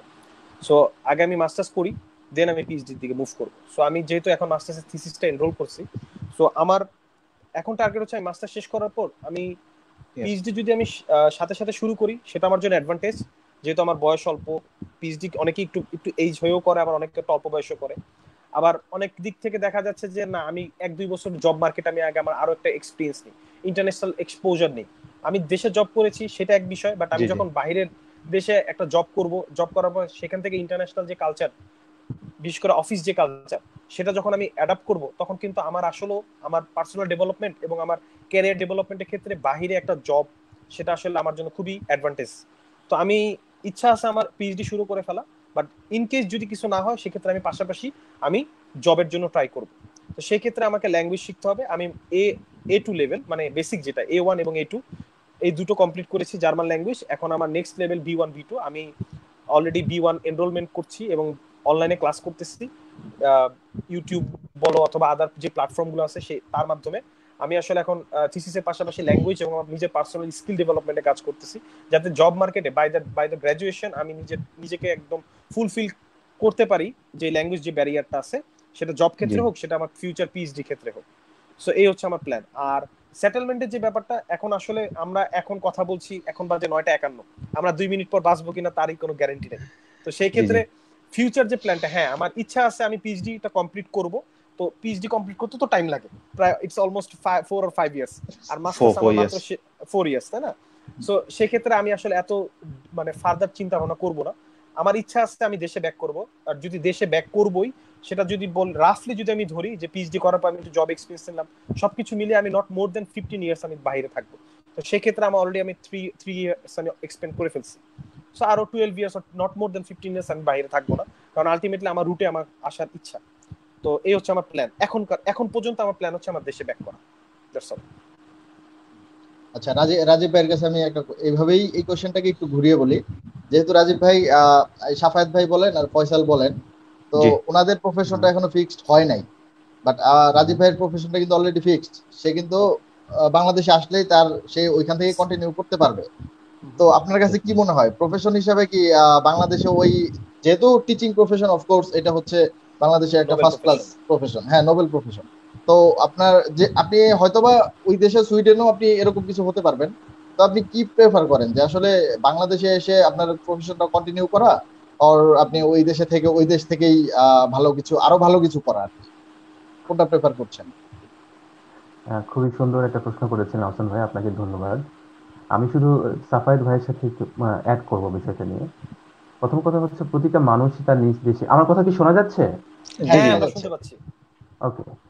প্রতিটা মানুষই চায় তার নিজ দেশে যেভাবেই হোক সম্মান নিয়ে বেঁচে থাকার। মানে বিদেশে যদি খুব ভালো পর্যায়ে থাকে, তারপরেও দেখা যায় যদি দেশে তার চেয়ে একটু নিম্নমানেরও হয়, তারপরেও দেশে এসে থাকার জন্য, তাই না? আমরা দেশ থেকে মনে করি যে বাইরে অনেক অনেক ডেভেলপড লাইফস্টাইল, অনেক ডেভেলপ, সবই ঠিক আছে, কিন্তু না, ওই যে নিজের দেশে থাকার মতো যে একটা শান্তি প্রশান্তির যে ব্যাপারটা, বা নিজের দেশকে কিছু দেওয়ার বিষয়টা, হ্যাঁ, দেশের উন্নয়নে অংশীদার হওয়ার যে বিষয়টা, এটা আসলে সব মানুষের মধ্যেই একটা সুপ্ত বাসনা থাকে। যারা বিদেশে এসে অনেক ভালো অবস্থানে আছেন, তারাও স্বপ্ন দেখেন কিভাবে এখানে থেকেও দেশে কোনোভাবে কন্ট্রিবিউশন করা যায় কিনা। তো সেই যে ব্যাপারটা, এই ব্যাপারটা থেকে আমি বলবো যে যদি দেশে একটু ভালো কিছু করা যায়, দেশে ভালো একটা সুযোগ করা থাকে, তাহলে অবশ্যই একটা মানুষের দেশেই কিছু কাজ করা এবং বিদেশে অবশ্যই আসা উচিত। তার মানে এই নয় যে বিদেশে আসা যাবে না, বিদেশে অবশ্যই আসতে হবে, কারণ হচ্ছে বিদেশে না আসলে আপনার বিদেশের অভিজ্ঞতা, লাইফস্টাইল, সেই সমাজ বা কালচার, যে সংস্কৃতি বা যে স্টাইলটা, পার্থক্যটা বোঝা এটা যাবে তো না। আসলে পাওয়া যাবে না, পার্থক্য বোঝা যাবে না। একটা যদি বলি যে একটা ক্রিকেটের বল ড্রেনে পড়ে যে যদি ময়লা হয়, তাহলে যদি ওই ড্রেনেই যদি আপনি পানি ঢালতে থাকেন, তাহলে হয়তো বলটা পরিষ্কার হবে, বাট কিছুক্ষণ পরে আবার ময়লা পানি এসে সেটা কিন্তু ইয়ে করে ফেলবে, মানে কি বলবো, নোংরা করে ফেলবে। এই জন্য তাকে কি করতে হবে, ওই ড্রেন থেকে তুলে নিয়ে এসে তারপরে পরিষ্কার করতে জি হবে। তো মানুষের ক্ষেত্রে ব্যাপারটা আমি মনে করি তাই। আপনি যদি বাংলাদেশের সীমানার বা টেরিটরির বাইরে না আসেন, তাহলে এই যে সাফাই জামিল ভাই বলছিলেন, ফয়সাল ভাই বলছিলেন যে জি অন্য জি একটা যে পৃথিবী আছে, আমাদের যে একটু ডাইভার্সিফাই ওয়েতে চিন্তা করা দরকার। হ্যাঁ, আমাদের সব দিক থেকেই, মানসিকতা থেকে শুরু করে প্রফেশনাল লাইফের সবকিছু থেকেই, তো সেটা আসলে বোঝা যায় না। তো বাংলাদেশে যদি আপনি আসলে একটা লিডিং পজিশনে থাকতে চান, একজন লিডার হতে চান, সেটা যে ফিল্ডে হোক না কেন, টিচিং হতে পারে, আদার্স ফিল্ডে হতে পারে, তাহলে এই বাইরের যে এক্সপিরিয়েন্সটা, এটা আসলে খুবই জরুরি। হ্যাঁ, নিজেকে আরো বেশি লিডারশিপ রোলে নিয়ে যাওয়ার জন্য। কারণ আপনার চিন্তার যে একটা প্রসারতা, সেটা আসলে বাইরে না আসলে এটা বোঝা যায় না। আমার ধারণা প্রত্যেকটা উন্নত দেশের এক্সপিরিয়েন্স সেম। তো আমি আমি সুইডেনে আসার আগে এক ধরনের মানুষ ছিলাম। লাস্ট 2 ইয়ার্স সুইডেনে থেকে আমি কিন্তু অনেক, আমি নিজেই বলবো, আমি একটু ডিফারেন্ট একটা মানুষ হয়ে গেছি, মানে সব দিক থেকেই। এখানে আমি বলবো যে শুধু ইউনিভার্সিটির যে একটা রোল ছিল তা নয়, আমি বোঝার চেষ্টা করেছি যে সুইডিশ লাইফটা কেমন, তাদের স্টাইলটা কেমন, তাদের সিস্টেম গুলো কেমন। আমি শুধু ইউনিভার্সিটি একটা মানুষকে পূর্ণাঙ্গ শিক্ষা দিতে পারে না, তাদের সোসাইটি একটা অনেক বড় একটা ইম্প্যাক্ট ফেলে তার উপরে। আমাদের Right. এসআই স্কলারশিপের 3টা লক্ষ্যের মধ্যে এটা একটা লক্ষ্য যে সুইডেনে থাকবে এবং সুইডেনের কালচারের সাথে সম্পৃক্ততার মাধ্যমে একটা বেটার এক্সপিরিয়েন্স গ্যাদার করার জন্য। তো এটা খুবই জরুরি এবং এটা সম্ভব বাইরে আসার ফলে। আর পাশাপাশি যদি আপনার ইয়েটা হয়ে যায়, কোয়ালিটিটা গেইন হয়ে যায়, তারপরে যদি বাংলাদেশে কিছু করার সুযোগ থাকে, আমি মনে করি ডেফিনেটলি বাংলাদেশে ব্যাক করা উচিত, নিজের দেশে কাজ করা উচিত। তবে এটার সাথে অনেক কিছু সম্পর্কিত, যদিও আপনারা যেহেতু জব ফিল্ডে এখনো জয়েন করেন নাই, হয়তোবা আমি কিছু বছর যেহেতু দেখেছি, এই জন্য আমি বলতে পারি এখানে আসলে অনেকগুলো ফ্যাক্টর কাজ করে। একটা ছেলে মেয়ে যখন বাইরে থেকে পড়াশোনা করে ভালো একটা কোয়ালিটি গেইন করে, মাস্টার্স পিএইচডি বা যেটাই হোক না কেন, সে কিন্তু দেশে ব্যাক করতে চায়। কিন্তু দেখা যায় যে আমাদের আমাদের দেশ, আমাকে কি শোনা যাচ্ছে? জি হ্যাঁ, শুনতে শুনতে পাচ্ছি। পাচ্ছি আমরা। আচ্ছা, আমাদের দেশ বা আমাদের সমাজ কতটুকু তাকে নেয়ার জন্য মানে রেডি আছে, সেটাও কিন্তু প্রস্তুত। খুব গুরুত্বপূর্ণ একটা বিষয়। হ্যাঁ, প্রস্তুত কতটুকু, কারণ হচ্ছে যে হ্যাঁ, আমাদের ফয়সাল ভাই পিএইচডি করছেন, কিন্তু পিএইচডি জি করার পরে উনি দেশে এসে কোথায় জয়েন করবেন, সেটা যদি তাকে সঠিকভাবে মূল্যায়ন করা না হয়। আমাদের জামিল ভাই উনি চাচ্ছেন যে দেশে আসার জন্য, কিন্তু ওনাকে যদি দেশে মূল্যায়ন করা না হয়, তাহলে কিন্তু তারা কিন্তু আর দেশে আসতে চাইবেন না। তো এই যে ব্রেন ড্রেনের যে ব্যাপারটা, এটার জন্য হ্যাঁ, আসলে আমাদের যতটুকু অবদান, তার চেয়ে আমাদের রাষ্ট্র ব্যবস্থার সবচেয়ে বড় অবদান। রাষ্ট্রকে রেডি থাকতে হবে আমাদের এই ট্যালেন্ট গুলোকে ক্যাপচার করার জন্য। আদারওয়াইজ যারা ওই যে ব্রেনে ময়লা বল বল হিসেবে রয়ে গেছেন, তারা কিন্তু ময়লা থেকে যাবে সমাজের, যে মানে কি বলবো, যে পরিবর্তনটা সেটা আসবে নিচুতা, না এটা। কলঙ্কতা, হ্যাঁ, বা পরিবর্তন, সেটা কিন্তু আসবে না। তো এখানে অনেক রাষ্ট্রের অনেক বড় একটা ভূমিকা আছে। দেখা যায় যে ওনারা এত বছর বাইরে থাকার ফলে যে স্ট্যান্ডার্ড তারা তৈরি হন তাদের মনের মধ্যে বা তাদের চিন্তা ভাবনায় বা তাদের অ্যাক্টিভিটিসে, তারা দেশে এসে সেই স্কোপের অভাবের ফলে তারা অনেকেই আর দেশে কাজ করতে পারেন না। এই দৃষ্টিভঙ্গি থেকে আমার প্ল্যান ছিল যে আমি বাইরে যাব, কিন্তু কখন যাব, যখন দেশে ফেরার একটা ব্যবস্থা থাকবে, আমার একটা নিশ্চিত ব্যবস্থা থাকবে তখন। এটা সত্যিকার সত্যিকার অর্থে এটা আমার পার্সোনাল এক্সপিরিয়েন্স থেকে বলছি। এই কারণেই আমি সুইডেনে এসেছি 2018-তে, কিন্তু তার আগেও আমি আসতে পারতাম, কিন্তু আমি সেটা আসি নাই। আমার কাছে মনে হয়েছে যে দেশে একটা ভালো জবের ম্যানেজ করে নিয়ে, যেখানে আমি ইন ফিউচারে কন্ট্রিবিউট করতে পারবো, আমাকে স্ট্রাগল করতে হবে না, তারপরে আমি এসেছি আসলে। এটাই হচ্ছে আমার পরিকল্পনা ছিল, যাতে আমি দেশে বিদেশি যেখানে পড়াশোনা করি, যেখানে থাকি না কেন, আমি বাংলাদেশে যে আবার আমি আমার ফিল্ডে কাজ করতে পারবো। এই ছিল আমার পরিকল্পনা। তবে বিদেশে থাকলেও অনেক কিছু সম্ভব, মানে কাজ করা সম্ভব, তবে দেশে কাজ করার মধ্যে যে তৃপ্তি ব্যাপারটা আছে, যে শান্তি প্রশান্তির যে বিষয়টা আছে, সেটা আসলে অতুলনীয়, সেটা সেটা কারোর সঙ্গে তুলনা করা যায় না।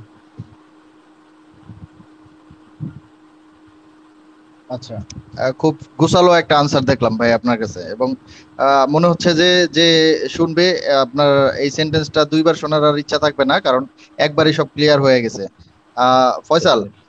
তো জি এবার। যেহেতু তুমি আসলে একটা ট্রানজিট পয়েন্টে আছো, আমি যা বুঝলাম জি আর জি কি। তো জি জি আমি মানে ধরে নিচ্ছি না, বাট আমি তোমার মুখেই শুনতে পাচ্ছি যে আসলে যেহেতু তুমি একটা ট্রানজিট পয়েন্টে আছো, এবং সেখান থেকে যেহেতু খুব সহজে অনেক দেশে মুভ করা যায়, তোমার কি প্ল্যানিং কি এটাই নাকি? তুমি একটু ক্লিয়ার করো আমাকে। জি জি। যে কিভাবে কি করতে যাচ্ছ তুমি, তোমার প্ল্যানিংটা কি হচ্ছে এখন? প্রত্যেকেরই ব্যক্তিগত মতামত আছে, কিছু স্বপ্ন আছে। তো আমি আমারটা পোষণ করছি। আমার অলমোস্ট 1.5 ইয়ার শেষ, 2 ইয়ার্স ফিনিশের পথে। তো আমার all class already done, thesis proposal approval হয়ে গেছে। তো আমার শেষের দিকে আমি আমার সুপারভাইজারের সাথে কথা বলছি। সে বলছে যে তুমি কখন শেষ করতে চাও, ইটস আপ টু ইউ। তো আমি থিসিস জমা দিয়েই আমি ইউরোপের দিকে পাড়ি দিব, আল্লাহ পাক দুজি নেয় আর কি, সবার দোয়ায়। তো আমি অলরেডি অনেক জায়গায় অ্যাপ্লাই করতেছি, অনেক কিছুর মধ্যে আছি, ব্যস্ততার মধ্যে। তো খুব শীঘ্রই আমি যাচ্ছি ইউরোপে। তো আমার এই প্ল্যান, বর্তমান প্ল্যান আর কি। Welcome in Europe. হ্যাঁ, welcome to thank you Europe. ভাইয়া। ভাই আমাকে কি দেখা যাচ্ছে? আমি কিন্তু শুধু আফসান ভাইকে ছাড়া আমাদেরকে কাউকে দেখতে পাচ্ছি না। আমাদেরকে দেখা যাচ্ছে আমি না, শুধু কাউকে দেখা আহসানকে যাচ্ছে দেখা না। যাচ্ছে। আমি সেটাই আচ্ছা বুঝতেছি না, নেটওয়ার্কে কোনো প্রবলেম হচ্ছে সম্ভবত। তো আমি সবাইকে আনতে পারছি না, বাট সবার কথা শোনা যাচ্ছে, আর দেখা দ্যাটস যাচ্ছে ওকে, শুধু নো আমাকে। প্রবলেম। আমরা আবার আচ্ছা, কানেক্ট হই। না কানেক্ট হওয়ার দরকার তাহলে নেই, কি এটা আবার? আশা করি ঠিক হয়ে যাবে। ওকে ওকে। আচ্ছা, ওকে, নো সাফায়েত প্রবলেম, ভাই, কথা শুনলে হলো। জি জি জি। তো আসলে যেহেতু আপনাদের কথাগুলো শুনলাম, রাজীব ভাই অনেক কথাই শুনলাম, এবং এই ইনফরমেশন গুলো এতটা ইফেক্টিভ হবে আশা করি যে আসলে আমরা কোনো কনসালটেন্সি ফার্মে গেলে অনেক বাইরে যাওয়ার জন্য অনেক কথা শুনি, অনেকেই অনেক রকম পরামর্শ দেয়, যাওয়ার আগে আসলে মানুষ আচ্ছা। এত ভাবে ম্যানিপুলেশন করে একজন স্টুডেন্টকে। হুম, তো আপনাদের কথাগুলো অনেকের ক্লিয়ার হয়ে যাবে বিষয়গুলো। তো হুম, এখন রাজীব ভাই, আপনার কাছে আমার আরেকটা কোশ্চেন থাকে যে যেহেতু আপনি ফ্যামিলি নিয়ে সেটেল ওইখানে, তো আপনাদের হুম। ওইখানে সেটেলমেন্টের বিষয়টা কেমন? মানে গভর্নমেন্ট থেকে যেহেতু স্কলারশিপ পাওয়া লোক আপনি, তো গভর্নমেন্ট থেকে এই ফ্যাসিলিটি গুলো কি দিচ্ছে? শুনতে পাচ্ছেন রাজীব ভাই আমাকে? জি জি। হ্যাঁ। আমি সবই শুনতে পাচ্ছি। জি, এবার দেখা হ্যাঁ, যাচ্ছে। হ্যাঁ, আহ, দেখা যাচ্ছে। আচ্ছা, আপনার প্রশ্নটা যদি কাইন্ডলি আরেকবার করতেন। বললাম যেহেতু আপনি স্কলারশিপ নিয়ে গেছেন ওই দেশে, তো এটা সম্ভবত হুম, একটা গভর্নমেন্ট জি স্কলারশিপ, রাইট? জি, হ্যাঁ, সুইডিশ গভর্নমেন্ট স্কলারশিপ। আচ্ছা। সুইডিশ তো ন্যাশনাল গভর্নমেন্ট স্কলারশিপ। আচ্ছা, হ্যাঁ, তো সেই ক্ষেত্রে আপনাদেরকে রাখার জন্য তো অবশ্যই সুইডেনের গভর্নমেন্ট ট্রাই করবে। এই ফ্যাসিলিটি গুলো কি হুম। গভর্নমেন্ট থেকে আপনাদের জন্য একেবারে রেডি তো নাকি? আহ, বিষয়টা টোটালি এরকম না, তবে আমি একটু বলতে হবে আর কি ব্যাকগ্রাউন্ড থেকে। আচ্ছা, সেটা হচ্ছে যে সুইডেন এমন একটা দেশ। আমি তো অনেক দেশে আল্লাহর মধ্যে আমি গিয়েছি। আমি মালয়েশিয়াতে যাইনি, বাট জার্মানিতে গিয়েছি। মোটামুটি 12 থেকে 13টা দেশে আল্লাহর রহমতে যেতে পেরেছি। তো আমার কাছে যেটা, আমার অভিজ্ঞতা থেকে যেটা মনে হয়েছে যে সুইডেন টোটালি একটু ডিফারেন্ট। যদিও জার্মানির অভিজ্ঞতা আমার খুব বেশি নাই, কারণ আমি হামবুর্গে ছিলাম জাস্ট সামান্য কিছু আচ্ছা আচ্ছা। সময়ের জন্য। হ্যাঁ, আমার আবার নতুন করে যাওয়ার ইচ্ছা আছে, কিন্তু এই করোনা ভাইরাসের অবশ্যই কারণে ওয়েলকাম। আসলে অনেকটা হয়ে উঠলো না। জি, ডিউসেলডর্ফে থ্যাংক ইউ। দাওয়াত ভাইয়া। তো ঠিক, আপনি কোথায় আছেন ভাইয়া? আমি এখন বর্তমানে জামিল আছি ভাই। নর্থ রাইন ওয়েস্টফালেনে, আপনার এসেন সিটিতে, বাট মেইন সিটি হচ্ছে আমাদের আচ্ছা, ডিউসেলডর্ফ। ডিউসেলডর্ফ আপনাকে ওকে ওকে স্বাগতম। ওকে ওকে, ইনশাল্লাহ দেখা যাক। তো আমি ইনশাআল্লাহ। আহসান ভাইয়ের প্রশ্নে আসি, যে হুম সেটেলমেন্টের হুম। ব্যাপারটা। আসলে সুইডিশ গভর্নমেন্ট চায় যে যে লোকজনই এখানে আসুক না কেন, তারা যেন এই দেশে সেটেল হয়ে যায়। হ্যাঁ, তারা যেন জব মার্কেটের জন্য উপযোগী হয়ে যায়। এই জন্য এই দেশের গভর্নমেন্ট আপনার সিস্টেমগুলো এত সুন্দরভাবে করে রেখেছে সবকিছুই। তো আসলে এটা না জানলে খুবই মানে, জানার পর খুব ভালো লাগবে আসলে। কিন্তু বিষয়টা এমন নয় যে যেহেতু আমি স্কলারশিপ নিয়ে এখানে এসেছি, তো আমার জন্য সবকিছু রেডি করে রেখেছি, বিষয়টা আবার এমনও নয়। তাদের অনেক জব ভ্যাকেন্সি আছে। এই দেশটা অনেক বড়, বাংলাদেশের তুলনায় 4 গুণ বড়, কিন্তু জনসংখ্যা প্রায় 1,25,00,000 বা 30 লাখের কাছাকাছি। কিন্তু প্রচুর জব ভ্যাকেন্সি আছে, অনেক লোকের দরকার। এই দেশে মূলত টেকনোলজির দিক থেকে অনেক আগানো। সো আপনি বলতে পারেন যে বাংলাদেশের প্রেক্ষাপটের তুলনায় অনেক ডিফারেন্স। অনেক সময় দেখা যায় যে বেশি মানুষ না, একজন মানুষই সবকিছু কাজ করে ফেলতেছে, আর সেই ধরনের ইকুইপমেন্টস গুলো আছে এই কারণে। তো আমি এই কথাগুলো বললাম যে জব মার্কেটের ব্যাপারটা বোঝানোর জন্য। তো এইখানে দরকার হচ্ছে হাই স্কিল পিপল। হ্যাঁ, এখানে মানে এমনি জাস্ট হিউম্যান বিং আসলে এখানে মানে কোনো ধরনের ভ্যালু ক্রিয়েট করে না। আপনাকে দরকার কিছু না কিছু, আপনার ইফেক্টিভনেস দরকার। তো অন্যান্য ইউরোপিয়ান কান্ট্রি গুলোর মতো সুইডেনও একই সমস্যা, সেটা হচ্ছে ল্যাঙ্গুয়েজ সমস্যা, ল্যাঙ্গুয়েজ ব্যারিয়ার, যেটা জার্মানিতেও সম্ভবত আছে। তো জি। এখানে আপনাকে যদি জবের কথা বলছি আর কি, যদি জবে যেতে চান, এমনিতে যদি স্টুডেন্ট হিসেবে থাকেন, যেমন গত 2 বছরে আমার কোনো সমস্যা হয়নি। সুইডিশরা নন নেটিভ ইংলিশ স্পিকিং কান্ট্রিগুলোর মধ্যে উপরের দিকে আছে, যারা ইংলিশে খুব ভালো কথা বলে। আপনি সব জায়গায় কথা বলবেন যে, কিন্তু এরা এত ভালো ইংলিশে কথা বলে এবং এদের অ্যাকসেন্ট গুলো এত অসাধারণ, মনেই হবে না যে আপনি কোনো সমস্যা ফিল করবেন। আমি জানি না জার্মানিতে সব জায়গাতে কি সিচুয়েশন, তবে সুইডেনে আমি কোনো প্রবলেম ফেস করি নাই। কিন্তু এই প্রবলেমটা ফেস হবে যখন আপনি জব মার্কেটে ইন করতে যাবেন, কারণ তাদের একটা ন্যাশনাল পলিসি আছে। তারা হয়তো বা ভাষার জন্য জীবন দেন নাই, কিন্তু আমরা দিয়েছি, কিন্তু আমাদের কোনো মানে ভাষা নিয়ে কোনো পলিসি নেই জব মার্কেটের জন্য, কিন্তু সুইচদের আছে। এখানে আপনি ওহো, এই আমার ফোনটা বলছে ওভারহিটিং, জানি না এটা কি ইম্প্যাক্ট ফেলবে এটার উপরে। Close the app immediately. হয় এরকম করছে কেন? আচ্ছা দেখি, কথা বলতে থাকি। হ্যাঁ, শোনা যাচ্ছে তো না? জি হ্যাঁ জি আমরা হ্যাঁ শুনতে শুনতে পাচ্ছি। পাচ্ছি। ওকে, ওকে। সুতরাং এদের মানে নিয়মটা হচ্ছে যে আপনি হ্যালো, ভাই মনে হারাই হ্যাঁ, গেছে। রাজীব ভাই শুনতে পাচ্ছেন? আচ্ছা, রাজীব ভাই লাইনটা রাজীবের প্রবলেম ডিসকানেক্ট হয়ে হচ্ছে। গেছে, ফোনের প্রবলেম সম্ভবত বা নেটওয়ার্ক প্রবলেম। তো সাফায়েত ভাই, আপনার এই সেম কোয়েশ্চেনটা আপনার কাছে, যে আসলে আচ্ছা আচ্ছা। জার্মানিতে সেটেল হওয়ার সুযোগ কি? আর আমি যদি জার্মানিতে লেখাপড়া করে জার্মানি থেকে অন্য কোথাও মুভ করতে যাই, যেহেতু ইউরোপ কান্ট্রি অনেকগুলা দেশেই মুভ করা ফ্যাসিলিটি থাকার কথা, বিষয়টা আমি অবশ্যই। ক্লিয়ার না। আপনি একটু ক্লিয়ার করেন বিষয়টা, আসলে ওইখানে সেটেলমেন্টের প্রসিডিউরটা কি? মানে after completion of you graduation or post graduation or PhD যা বলি, এরপরে আপনার এখানে সেটেলমেন্টের বিষয়গুলো একটু ক্লিয়ার করেন ভাই। আচ্ছা, তো মোরলেস ইউরোপে আমি সবগুলা কান্ট্রিতে আমি যতটুকু বলি, আমার যতটুকু অভিজ্ঞতা হয়েছে যে ইউরোপের ম্যাক্সিমাম দেশেই কিন্তু আপনার সেটেলমেন্টে একটু সময় লাগে। কিরকম সময় লাগে? আমরা এখন সেটেলমেন্ট বলতে কি বুঝাই? এক হচ্ছে পিআর, যেটা হচ্ছে রেসিডেন্ট পারমিট অথবা পার্মানেন্ট রেসিডেন্ট। আচ্ছা আচ্ছা, আরেকটা জামিল হচ্ছে ভাই, পাস। হ্যাঁ সাফায়েত ভাই, ভাই আমি চলে একটু আসছি। পজ করি, ভাইয়েরটা আমি একটু হ্যাঁ হ্যাঁ কমপ্লিট হ্যাঁ করে ভাই আপনার এই অ্যান্সারটা কোশ্চেনটা আমি নিয়ে নিই। আসছি। অবশ্যই হ্যাঁ অবশ্যই। জি, দেরি হয়। আমার রাজীব মনে ভাই। হচ্ছে ভাই, জি আমি বুঝতে পেরেছি। জামিল ভাই আপনি কন্টিনিউ করেন, কারণ আমার ফোনটা না না না, ওভারহিটিং দেখাচ্ছে। আপনি আমাকে ল্যাপটপটা ওপেন করতে হবে মনে হচ্ছে আমার। হ্যাঁ, আচ্ছা আচ্ছা ঠিক ঠিক আছে, আছে। আমরা তো আমরা আমি আমরা আপনার সাফায়েত ভাইয়েরটা কন্টিনিউ করতে কমপ্লিট। থাকেন। জি, ওকে আমি ওকে জি আবার ফিরে ওকে আসছি। ওকে ওকে। জি জি, ওকে। তো সেটা হচ্ছে আমি যেখানে জি ছিলাম বলেন। যে ইউরোপে প্রত্যেকটা দেশই আসলে একটু সময় লাগে, লেন্দি। এখন পাসপোর্ট এক জিনিস পাওয়া, আর একটা হচ্ছে রেসিডেন্ট পারমিট এক জিনিস, তাই না? পার্মানেন্ট রেসিডেন্ট আচ্ছা। যেটাকে বলি। তো বেসিক্যালি একটা যে কোনো একটা আপনি যদি ম্যানেজ করতে পারেন তাহলেই ওকে। তো সেক্ষেত্রে আমি আফটার কমপ্লিটিং মাই গ্রাজুয়েশন, আমাকে যেটা করতে হবে German by the law, I mean German law অনুসারে, সেটা হচ্ছে আমাকে অবশ্যই জব খুঁজতে হবে। তো এখন এই ক্ষেত্রে কিছুটা সময় দেয় তারা আমাকে।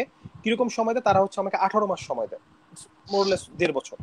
তো 18 মাস সময়ের পর তারা আমাকে বলবে যে তুমি জব পাইছো কি পাইছো না, অথবা আমি যদি এর ভিতরে পেয়ে যাই জব, তাহলে অবশ্যই আমাকে তাদেরকে জানাইতে হবে যে আমি জব পেয়ে গেছি।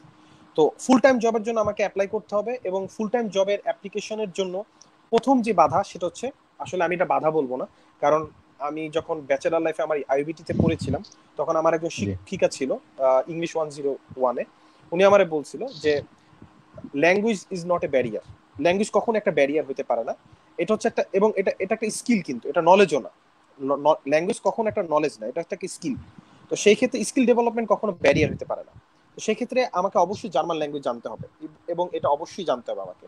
কারণ আমি মোরলেস আমি এখন আমার থিসিসের পাশাপাশি আমি একটা ইন্টার্নশিপ এবং জবের জন্য আমি অ্যাপ্লাই করতেছি। আমি দেখতে পাচ্ছি যে মোস্ট অফ দ্য কোম্পানি, তারা যারা ইংলিশ চায়, অবশ্যই ইংলিশ স্পিকিং, তারাও কিন্তু বলে যে German language will be advantage, তাই না? তো সেই ক্ষেত্রে কি হয়, একটা ল্যাঙ্গুয়েজ একটা কিন্তু স্কিল, আমি একটা ল্যাঙ্গুয়েজ শিখা।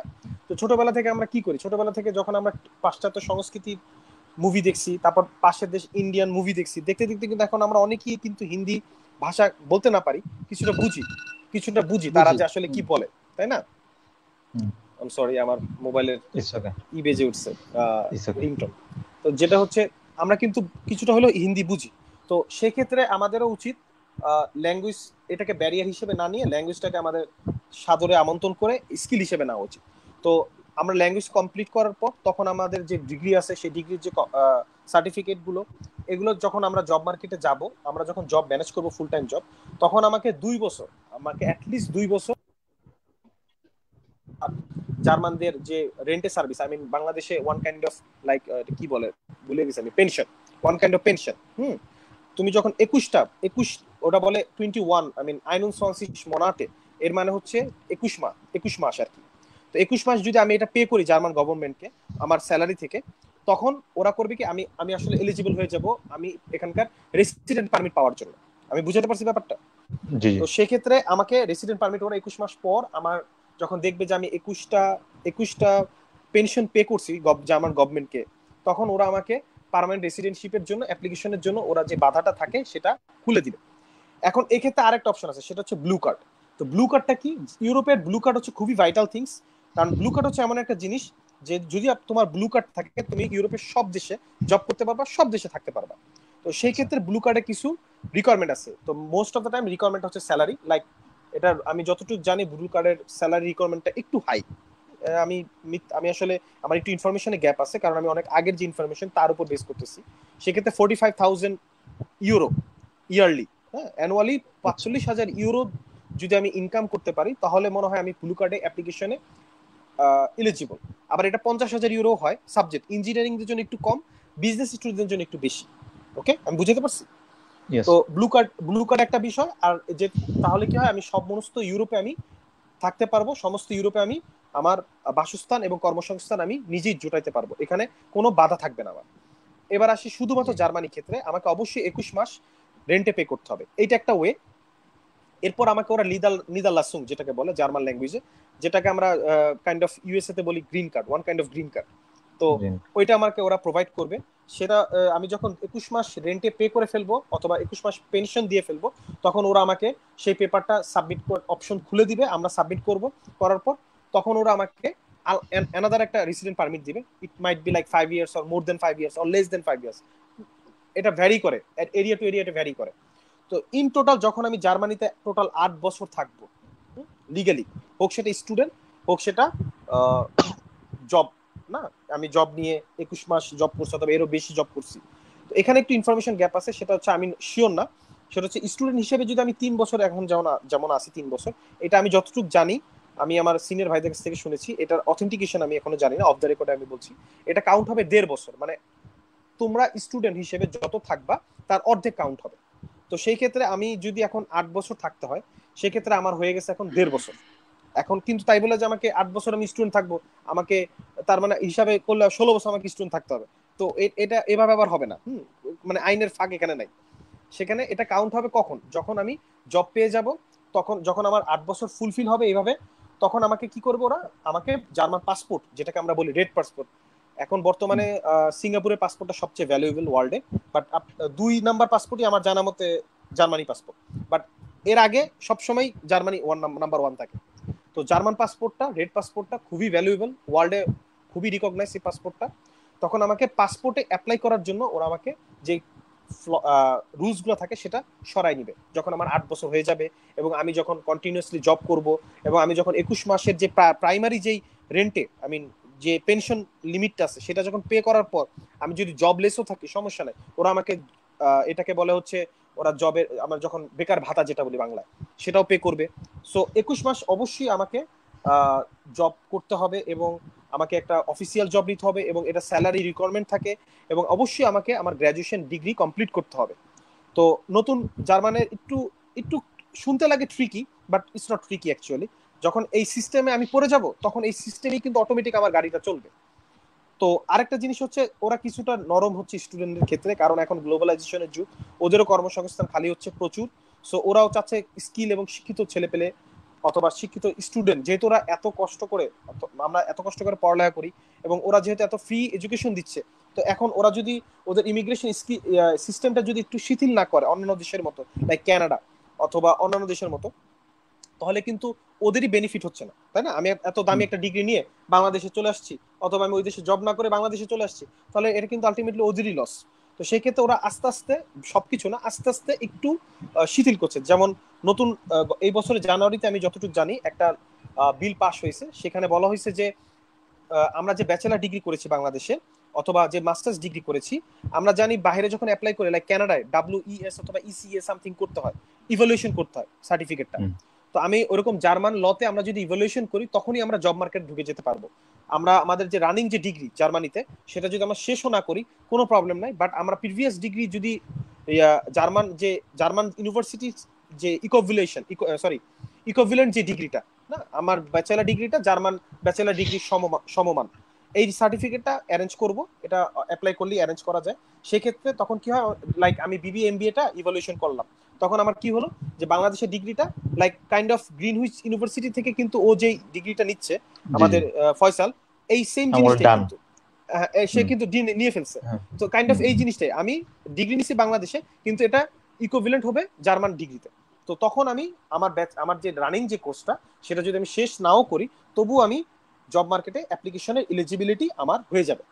সো আস্তে আস্তে ওরা একটু শিথিল করতেছে, এবং আমি যতটুকু জানি ওরা নেক্সট ইয়ার অর এই বছরের শেষের দিকে ওরা যে স্যালারি যে রিকোয়ারমেন্টটা 40,000 ইউরো ইয়ারলি, মানে 40,000 ইউরো ইয়ারলি তোমাকে অ্যাপ্লাই মানে আর্ন করতে হবে, তাহলে হবে কি যে তুমি ওদের অ্যাপ্লিকেশন করতে পারবা নিদারলাসন বলো রেসিডেন্ট পারমিটের জন্য। এটা ওরা শিথিল করে দিবে, কারণ হয় কি জব মার্কেটে কিন্তু সবাই বেনিফিট হতে চায়। তো একটা এমপ্লয়ার যদি জানি যে আমাকে একটা স্টুডেন্ট নিতে হবে অথবা একটা এমপ্লয় নিতে হবে 40,000 ইউরো ইয়ারলি দিতে, এখন সে চাচ্ছে না তার এত টাকা দিতে, একটা আর্গুমেন্ট অথবা বার্গেনিং পাওয়ার থাকবে। অবশ্যই জার্মানি মিনিমাম ওয়েজটা ওরা নির্ধারণ করে দেয় যে এত টাকার নিচে তুমি পে করতে পারবা না, সেটা ফুল টাইম হোক, সেটা পার্ট টাইম হোক, অথবা অফিসিয়াল জব হোক। তো এই ক্ষেত্রে ওরা এটাও শিথিল করে দিতে পারে আমি যতটুকু জানি। সো এটা এখনো পাস হয় নাই, এটা পাস হবে আরো পরে। বাট এখন ওরা যেটা আস্তে আস্তে একটু শিথিল করবে ইন ফিউচারে, যাতে স্টুডেন্টরা সুযোগ পায় এখানে পড়ালেখা শেষে, এখানেই যেন তাদের ক্যারিয়ারটা গড়ে, এখানেই যেন তারা সেট হতে পারে। আর আমরা সবাই জানি ইউরোপের মানুষ আসলে জনসংখ্যা অনেক কম, আমাদের জার্মানিতেও অনেক জনসংখ্যা তাদের আয়তনের তুলনায় অনেক কম। তো এবং আমাদের এখানে স্কিল লোকের অনেক দরকার। আমার পরিচিত অনেক ভাই আছে, অনেক ছোট ভাই আছে, অনেক বড় ভাই আছে, যারা খুব ভালো ভালো কোম্পানিতে জব করতেছে, যারা আসছে যখন তারাও কিন্তু বাংলাদেশের থেকে বিবিএ এমবিএ করে আসছে অনেকে, অথবা বিবিএ করে আসছে। তারা ওই যে বললাম ল্যাঙ্গুয়েজ স্কিলটা ডেভেলপ করছে, এবং কিছু যেই ডিগ্রিটা এখান থেকে আমরা গেইন করতেছি সেই ডিগ্রিটা আমরা ভালো মতো গেইন করে কিন্তু আমরা জব মার্কেটে আমরা অনেক ভালো করতেছি। সো ইন ফিউচার এটা আরো ডেভেলপ হবে। সো ইউরোপের জিনিসটা আসলে এরকমই, একটু সময় লাগে, বাট ইটস পসিবল এবং ইটস ভেরি ইজি যখন আপনি সিস্টেমে ঢুকে যাবেন। That's all. ঠিক রাজীব ভাই আছে, চলে আসছে। রাজীব ভাই চলে আসছে, বাট রাজীব ভাইয়ের স্ক্রিনটা মনে হচ্ছে উল্টা। উল্টা আমি নিজেও বুঝতে পারছি না যে কেন এরকম হচ্ছে। আমি আচ্ছা, ওয়েবক্যাম আপনি ইউজ করছিলাম। হ্যাঁ, আচ্ছা, আমি আবার নতুন করে আসি তাহলে। হ্যাঁ, ওকে। হ্যাঁ, আচ্ছা, অবশ্যই। ফয়সালের সাথে একটু কথা বলি। তো জি জি। ফয়সাল, সাফায়েত ভাই জানেন কিনা আমি জানি না, ফয়সাল রিসেন্টলি কিন্তু মালয়েশিয়াতে বিজনেস শুরু করছে। তো মাশাআল্লাহ, এই বিজনেসম্যান। এইটা বিজনেসম্যান, স্টুডেন্ট কাম বিজনেসম্যান বলবো না বিজনেসম্যান কাম স্টুডেন্ট বলবো, আমি বুঝতেছি না। Student cum businessman. আচ্ছা, ঠিক আছে। Still I am student. তুমি হ্যাঁ, তুমি দুইটাই, ওকে, বুঝছি। তুমি হচ্ছে তোমার বিজনেসের ব্যাপারটা কি, তোমার কেন মনে হইলো আবার এই বিজনেস করতে হইব? তুমি চিন্তা ভাবনা করতেছো বাইরে ওইখান থেকে ইউরোপে মুভ করবা, আবার বিজনেসের দিকে হাত দিলা কেন বলো তো? না, বিজনেস হচ্ছে সবারই শখ থাকে, যেমন আমার এন্টারপ্রেনার হওয়ার শখ ছোটবেলা থেকে। আচ্ছা, মানে আমি নিজে কিছু করব, চাকরি প্রথম এসে তো আর সম্ভব না। তো আমি এটা শুরু বিজনেস এখানে তো দুইটা, একটা হচ্ছে আসন তো জানো মনে হয়, ফ্লাই ফ্রি এজেন্সি, এটা হচ্ছে আমি নিজে দিয়েছি এটা। আর আরেকটা হচ্ছে BIS, believe international education service. এটা হচ্ছে আমাদের আইবিটেক ফ্রেন্ডের আনিসুর রহমান বিশ্বাস, তুমি চিনো মনে হয়। তো ওটাতে ম্যানেজিং ডিরেক্টর আছি। আর আমার পুরাতন বিজনেস হচ্ছে এজেন্সি। তো মুভ করব, ঠিক আছে, আমি মুভ করলেও সমস্যা নাই, এই বিজনেস এখানেই থেকে যাবে, বাইরে থেকেও বিজনেস করা যায় এই যুগে এসে, সমস্যা নাই। তো এই আর কি, নিজের কিছু করে নিজেই চলাচলের ব্যবস্থা করা আর কি। এই বুঝতে বিজনেসে কোনো পারছি। প্রভাব ফেল আমার এখানে আল্লাহর মতো তোমাদের দুয়ায় 3জন ওয়ার্কার আছে, আই মিন এমপ্লয়ি আছে। তো ওরাই দেখাশোনা করবে, আমি whatever I move Europe, no problem. আচ্ছা, সাফায়েত ভাই, আপনি কি রাজীব ভাইকে চিনতে পারছেন কিনা আমি জানি না। উনি আমাদের সাথে জাহাঙ্গীরনগরে ছিল। হ্যাঁ, সম্ভবত আচ্ছা, আপনি হ্যাঁ, পাননি বিষয়টা। উনি যখন ও বলছে যে জাহাঙ্গীরনগরে আমি এমবিএ করেছি, তখন আমার খেয়াল হয়েছিল। বাট তোমার তোমার ব্যাচ কত ছিল বা জাহাঙ্গীরনগরে? 14। 14, আমার 9, 10, 11, আচ্ছা, 12, 13। পাওয়া হ্যাঁ হ্যাঁ, যায় আমি নাই। পাইনি, আচ্ছা, আমি পাইনি, আমি পাইনি, আমি পাইনি। যাই হোক, সাফায়েত রাজীব ভাইয়ের ভাই। কাছে আমার কিছু কোয়েশ্চেন আছে, কার কাছে? সাফায়েত ভাইয়ের আমার আচ্ছা, কাছে কাছে? কিছু হ্যাঁ, কোয়েশ্চেন আছে, হ্যাঁ আহসান হ্যাঁ, শেষ বলো। করো। হ্যাঁ, না বলো ফয়সাল, তুমি কোশ্চেন করো, সমস্যা নাই। কোয়েশ্চেন হচ্ছে, যেহেতু আমিও পথযাত্রী ইউরোপের, আমি তোমার সাথে 2 দিন আগেও কথা বলেছি। তো অবশ্যই। সবারই স্বপ্ন ইউরোপের তো হচ্ছে আমার কিছু কোয়েশ্চেন, এটা হচ্ছে আমি যে সেনজেন ভিসা নিয়ে আমি যে কোনো কান্ট্রিতে যাওয়ার পরে রিসেন্টলি সম্ভব মুভ করা, অর লেট হবে, বা কি প্রসিডিওর? সাপোজ আমি মানে এই যে এক্সাম্পল সে আমি ইতালি গেলাম, এখন এটা যাওয়ার পরে আমার জার্মানি চয়েস হইলো, বা ভালো কান্ট্রি পেলাম, বা হাউ ক্যান আই মুভ দেয়ার? আচ্ছা, এখন এই ক্ষেত্রে সেনজেন ভিসা তো আসলে tourist visa one kind of, তাই না? জি ইউরোপের জি। ভিসাটাকে সেনজেন ভিসা বলে। তো সেই ক্ষেত্রে এখন কি আমি ট্যুরিস্ট ভিসার কথা বলবো না স্টুডেন্ট ভিসার কথা বলবো? Student, like student. আচ্ছা, স্টুডেন্ট, আচ্ছা ঠিক আছে।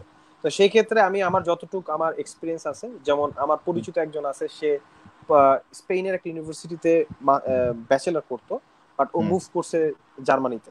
হ্যাঁ, আবার জার্মানিতেও আমার দুইজন বড় ভাই আছে যারা মুভ করছে ফিনল্যান্ডে, ঠিক আছে।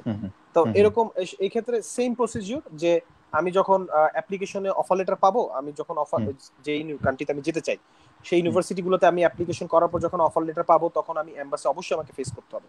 সেক্ষেত্রে আমি যদি লাইক আমি এখন জার্মানিতে আছি, তো আমি এখন জার্মান থেকে আমি মুভ করতে চাই, যেমন রাজীব ভাই যেখানে আছে সুইডেনে, তো সেই ক্ষেত্রে যে আমার যে জার্মান যে ভিসাটা আছে, সে অবশ্যই আমি তা দিয়ে আমি ঘুরতে পারবো, আমার ওয়ার্ক পারমিটও আছে, কিন্তু বেসিক্যালি আমাকে অবশ্যই এমবাসি ফেস করতে হবে, এমবাসিকে জানাই আমাকে মুভ করতে হবে, তাই না? এরকম না যে আমি এইখানকার ভিসা পেয়ে গেছি, আমি এখান থেকে আমি অন্য জায়গায় মুভ করলাম, আমার আগের যে, কারণ ইউরোপিয়ান ইউনিয়ন তো আসলে ওরা একটা ভিসাতেই কাজ করে, একটা ভিসায় চলে, প্লাস হচ্ছে ওদের ইকোনমি মুদ্রাও অনেক দেশের সেম, তাই না, ওদের পলিসিগুলো সেমই থাকে।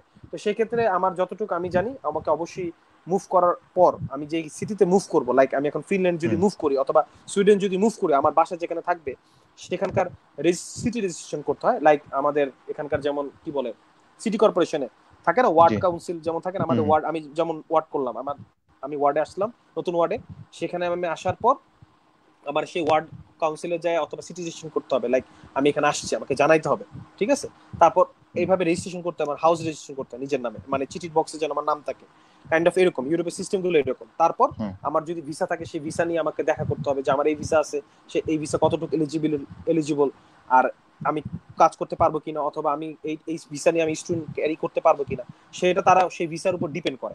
যখন তারা দেখবে যে হ্যাঁ এটা, যদি তারা মনে করে এটা পসিবল, তারা বলবে, আর যদি না পসিবল হয় তখন অবশ্যই তারা আপডেট ভিসাটা, যেটা ওই কান্ট্রি অনুযায়ী, লাইক সুইডিশ অথবা ফিনল্যান্ড অথবা ডেনমার্ক, নরওয়ে, এই যে কান্ট্রিগুলো আছে তাদের যে ভিসা সিস্টেম, সেই সিস্টেমে আমাকে দেওয়া হবে ভিসা। That's all.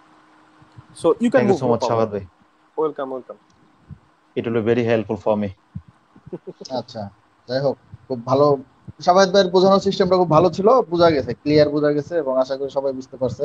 অলওয়েজ শাবাদ তো ভাই ভালো আমরা বলেন। আমরা আমরা আসলে কথা বলতে বলতে কিন্তু 1 ঘন্টা 16 মিনিট 16 মিনিট হয়ে গেছে। মানে আমি তো চিন্তা করি না এতক্ষণ কথা বলতে পারবো। রাজীব ভাই আসে নাই, রাজীব ভাই আসলে আমরা এটা ফিনিশিং এ যাব। আচ্ছা, যাই হোক, তারপরেও শাবাদ ভাইয়ের সাথে একটু আলোচনা করি ভাই।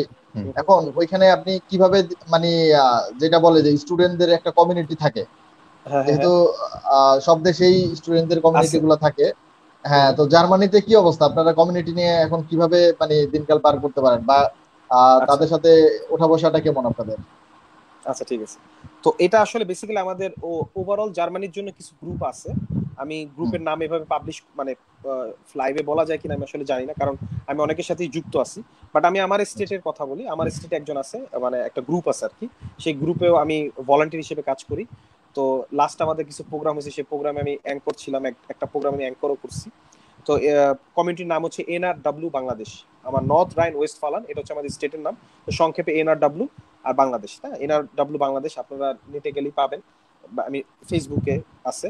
তো আমরা কমিউনিটি আমাদের আছে এখানে, যেমন আমার যে ইউনিভার্সিটি সেখানে অনেক বাংলাদেশি আছে, আমি মিথ্যা বলবো না, বেসিক্যালি ব্যাচেলার এবং মাস্টার্স মিলে অনেক বাংলাদেশি আছে। আমার অনেক পরিচিত ভাই ব্রাদার আছে, আপু আছে, ভাবি আছে, সবাই পড়ালেখা করে এখানে। তো অনেকেই আছে এখানে পড়ালেখা করে। আর আমাদের স্টেটে একটু স্টুডেন্ট স্টুডেন্ট একটু বেশি কম্পারিজন বিটুইন লাইক ফ্যামিলি, মানে হয় না যে জব করতেছি ফ্যামিলি না থাকি, এরকম থেকে একটু স্টুডেন্ট এটা বেশি। কারণ আমি ওই যে আগে বললাম যে আমার স্টেটটা পুরোটাই স্টুডেন্ট কভার করে টিকিটে, স্টুডেন্ট সেমিস্টার টিকিটে। তো সেই ক্ষেত্রে স্টুডেন্ট ফ্রেন্ডলি আমার স্টেটটা। জার্মানি সব স্টেটই স্টুডেন্ট ফ্রেন্ডলি। আচ্ছা, রাজীব ভাই চলে আসছে, আমি কি শেষ করবো? রাজীব ভাই শুরু করুক। বলেন, আপনি বলেন, সমস্যা আচ্ছা, তো সেই ক্ষেত্রে আমাদের যে কমিউনিটি গুলো আছে, বাংলাদেশি কমিউনিটি, আমরা বিভিন্ন রকম বাংলাদেশি প্রোগ্রাম, অকেশন, লাইক আমাদের যে পহেলা বৈশাখ, পহেলা ফাল্গুন, তারপর ঈদ পূর্ণমিলনী যে অনুষ্ঠানগুলো থাকে, ঈদের একসাথে বসে খাওয়া দাওয়া, এবং আরো কিছু প্রোগ্রাম থাকে, চৈত্র সংক্রান্তি, আমরা কোথাও ঘুরতে গেলাম একসাথে, ঠিক আছে, একটা যেমন এই সামারে সবাই ঘুরতে যাবে, কিন্তু এখন তো প্যান্ডামিক সিচুয়েশন, তো সবকিছুই লকডাউন। তারপর আমরা ক্রিকেট ম্যাচ আয়োজন করি। আমাদের যে গ্রুপ আছে, আমি যে এলাকায় থাকি এসএন, এখানে আমরা অলরেডি এক বছরে 3টা তারা করছে, মানে ক্রিকেট টুর্নামেন্ট আয়োজন করছে, এবং which was very successful actually. So এভাবে আমরা ছোট ছোট কাজ করি, কমিউনিটি গুলো একসাথে থাকি, একজন আরেকজনের হেল্পিং হ্যান্ড হই। আসলে কি, বাইরের দেশে তো বাবা মা ছাড়া থাকতে হয়, আর আত্মীয় স্বজন ছাড়া থাকতে হয়, আর বাইরের দেশে থাকা কিন্তু আসলে অনেক কষ্টের। কিন্তু তাই বলে কি আমরা হেরে যাব? না, হেরে যাব না। আমাদের যতটুকু লিমিটেশন আছে, লাইক একটা যেমন রাজীব ভাই যেমন সুইডেন থাকে, এখন যদি আমি সুইডেন যাই, আমি অবশ্যই এখন এরপরে অবশ্যই রাজীব ভাইয়ের সাথে দেখা করব যদি আমি ওনার এলাকায় বেড়াতে যাই। সো এইভাবেই কিন্তু আস্তে আস্তে কমিউনিটি বিল্ড আপ হয়। শিওর। আর বাহিরের দেশে কিন্তু বাংলাদেশি আমরা যত কমিউনিটি বিল্ড আপ করবো, কমিউনিটি যত স্ট্রং হবে, তত কিন্তু আমাদের ফিউচার যে জেনারেশন গুলা, লাইক যেমন আমাদের ফয়সাল, ও আসতে যাচ্ছে, মুভ করতে যাচ্ছে, তাই না? তো জি জি এই ক্ষেত্রে ওর কিন্তু একটা এক্সপেকটেশন থাকবেই যে আমার কোনো কনফিউশন থাকলে আমি সাফাত ভাইকে জিজ্ঞেস করবো, অথবা সুইডেনের ব্যাপারে আমার কোনো কনফিউশন থাকলে আমি রাজীব ভাইকে জিজ্ঞেস করবো। এবং আমরাও কিন্তু উইলিংলি সেভাবেই জিনিসটার সলিউশন দেই অথবা আইডিয়া দেই, হ্যাঁ তুমি এভাবে করতে পারো, এভাবে করতে পারো। বাট এট দ্য এন্ড দিন শেষে কিন্তু ডিসিশন সব নিজের উপরই থাকে, তাই না? তো এই অবশ্যই। ক্ষেত্রে হয় কি, আমরা এই পৃথিবীতে আমরা কোনো কিছুই কিন্তু শিখে আসি না, আমাদের আস্তে আস্তে নিজেরটা নিজেকে ডেভেলপ করে শিখতে হয়, অথবা কারো কাছ থেকে জানতে হয়, শিখতে হয়। তো সেই ক্ষেত্রে আমরা হেল্পিং যে হ্যান্ড হয়, আমরা হেল্পিং হ্যান্ড ইচ আদার, এভাবে হইলে হয় কি বাইরে কমিউনিটি গুলো অনেক স্ট্রং থাকে। এবং আমরা দেশে মিস করি, অবশ্যই দেশটা মিস করি লাইক আমরা যখন ঈদের সময় হয়, আব্বু আম্মুর অনেক মিস করি, আমি আমার বন্ধু বান্ধবদের অনেক মিস করি। সবচেয়ে বেশি বড় কথা আমি যেটা বলতে চাই লাইভের মাধ্যমে, রাজীব ভাই, আমি এবং কিং ফয়সাল, আমাদের ফয়সাল, আমরা তিনজনই টঙের দোকানটা খুব মিস করি। আমি জানি রাজীব ভাই মিস করে। কি রাজীব ভাই, টঙের দোকান সব মিস সময় করেন মিস না? করে। হ্যাঁ, টঙের মিস দোকান আমরা করি। খুবই মিস হ্যাঁ, করি। তো এই ক্ষেত্রে হয় কি, আমরা একসাথে আড্ডা দিই, বন্ধু বান্ধব ভাই বেড়াদার থাকে, সিনিয়র জুনিয়র মিলে আসলে আমরা একটা বাঙালি বাঙালি কমিউনিটি ক্রিয়েট করে আমরা নিজেদের একটা হয় না সাংস্কৃতিক অনুষ্ঠান বলো, অথবা একসাথে গেট টুগেদার বলো করে, আসলে আমরা হুম। ওইটুকু ভুলে থাকার চেষ্টা করি। তারপর আমার দেশকে সবসময় মিস করি। তো সেই ক্ষেত্রে কমিউনিটি বিল্ড আপ আমরা অনেক সাকসেসফুল, বিশেষ করে আমার স্টেটে এনআরডব্লিউ বাংলাদেশ আছে, তারপর বিসাগ আছে, আরো অনেক কমিউনিটি আছে যারা স্টুডেন্ট জুড়েও কাজ করি, আবার মানে ফ্রি ভলান্টিয়ার কাজ করি, অথবা যারা জব করে তাদের জন্য কাজ করি, অথবা নতুন কেউ আসলো আমাদের স্টেটে, কিভাবে পরিচয় হবে, নতুন ফ্রেন্ডশিপ করতে হয়, অথবা তার কিভাবে, সে জানে না তার ক্লাসমেট কে কে, অথবা সে জানে না তার ইউনিভার্সিটির সিনিয়র কে কে, অথবা জুনিয়র কে কে। তো সেই ক্ষেত্রে এই কমিউনিটিগুলোতে অ্যাড হলে তখন আমরা একসাথে পরিচয় হই, এবং এইভাবে কমিউনিটি বিল্ড আপ করি আমরা। আমার শেষ এখানে অ্যান্সার। আচ্ছা, thank you Rajib so much. ভাইয়ের কাছে সেম জিনিসটাই আমি জানবো আসলে। জার্মানিতে আমি জানি না, মানে জার্মানিতে বাংলাদেশি স্টুডেন্ট বেশি না সুইডেনে বেশি? তারপরেও আমি আপনার ফেসবুকে যতটুকু ফলো করি, আপনার ফ্যামিলি নিয়ে আছেন, আপনি নিজেই একটা, যেহেতু ফ্যামিলি নিয়ে আছেন, ব্যাচেলর না ওইখানে, তো আপনার ওই কমিউনিটি থেকে আপনার ফ্যামিলিটা অবশ্যই প্রায়োরিটি পায়। তারপরেও বলি যে ওইখানে আপনার বাংলাদেশি কমিউনিটির কি অবস্থা, মানে আপনি তাদের সাথে কি ওইরকম ভাবে আহ মানে আছেন কিনা? যেমন সাফায়েত ভাই বললো তারা বিভিন্ন প্রোগ্রাম অ্যারেঞ্জ করে, বাইরে গেলে আসলে স্বাভাবিকভাবেই দেশি লোকের উপরে একটা আকর্ষণ থাকে, এটা অটো তৈরি হয়। বাংলাদেশে আমি আমার বাহিরের মানুষ, আমার বাড়ির পাশের মানুষকে আমি কখনো মানে পাত্তা দিব না, আর যখন আমি দেশের বাইরে যাব তখন আমি আসলে নিজের দেশের মানুষের টান বুঝবো, বা নিজের পরিচিত মানুষের টানটা বুঝবো। তো ওইখানে কি ফিল হয় আপনার, যে আসলে বাংলাদেশে বাহিরে এসে আমরা একটা বাঙালি দেখা মানে নিজের ভাইকে দেখা, এরকম মনে হওয়ার কথা আমার মনে হয়। বিষয়টা কি এরকম না রাজীব ভাই? ডেফিনেটলি আমি জামিল ভাইয়ের সাথে পুরোপুরি একমত। আর আপনি যখন বাইরে আসবেন স্বাভাবিকভাবেই আপনি আপনার স্বজাতি দেখা পাওয়ার জন্য সবসময় উদগ্রীব থাকবেন, একটু বাংলায় কথা বলার জন্য, একটু একটু ভালো মন্দ কথা বলার জন্য।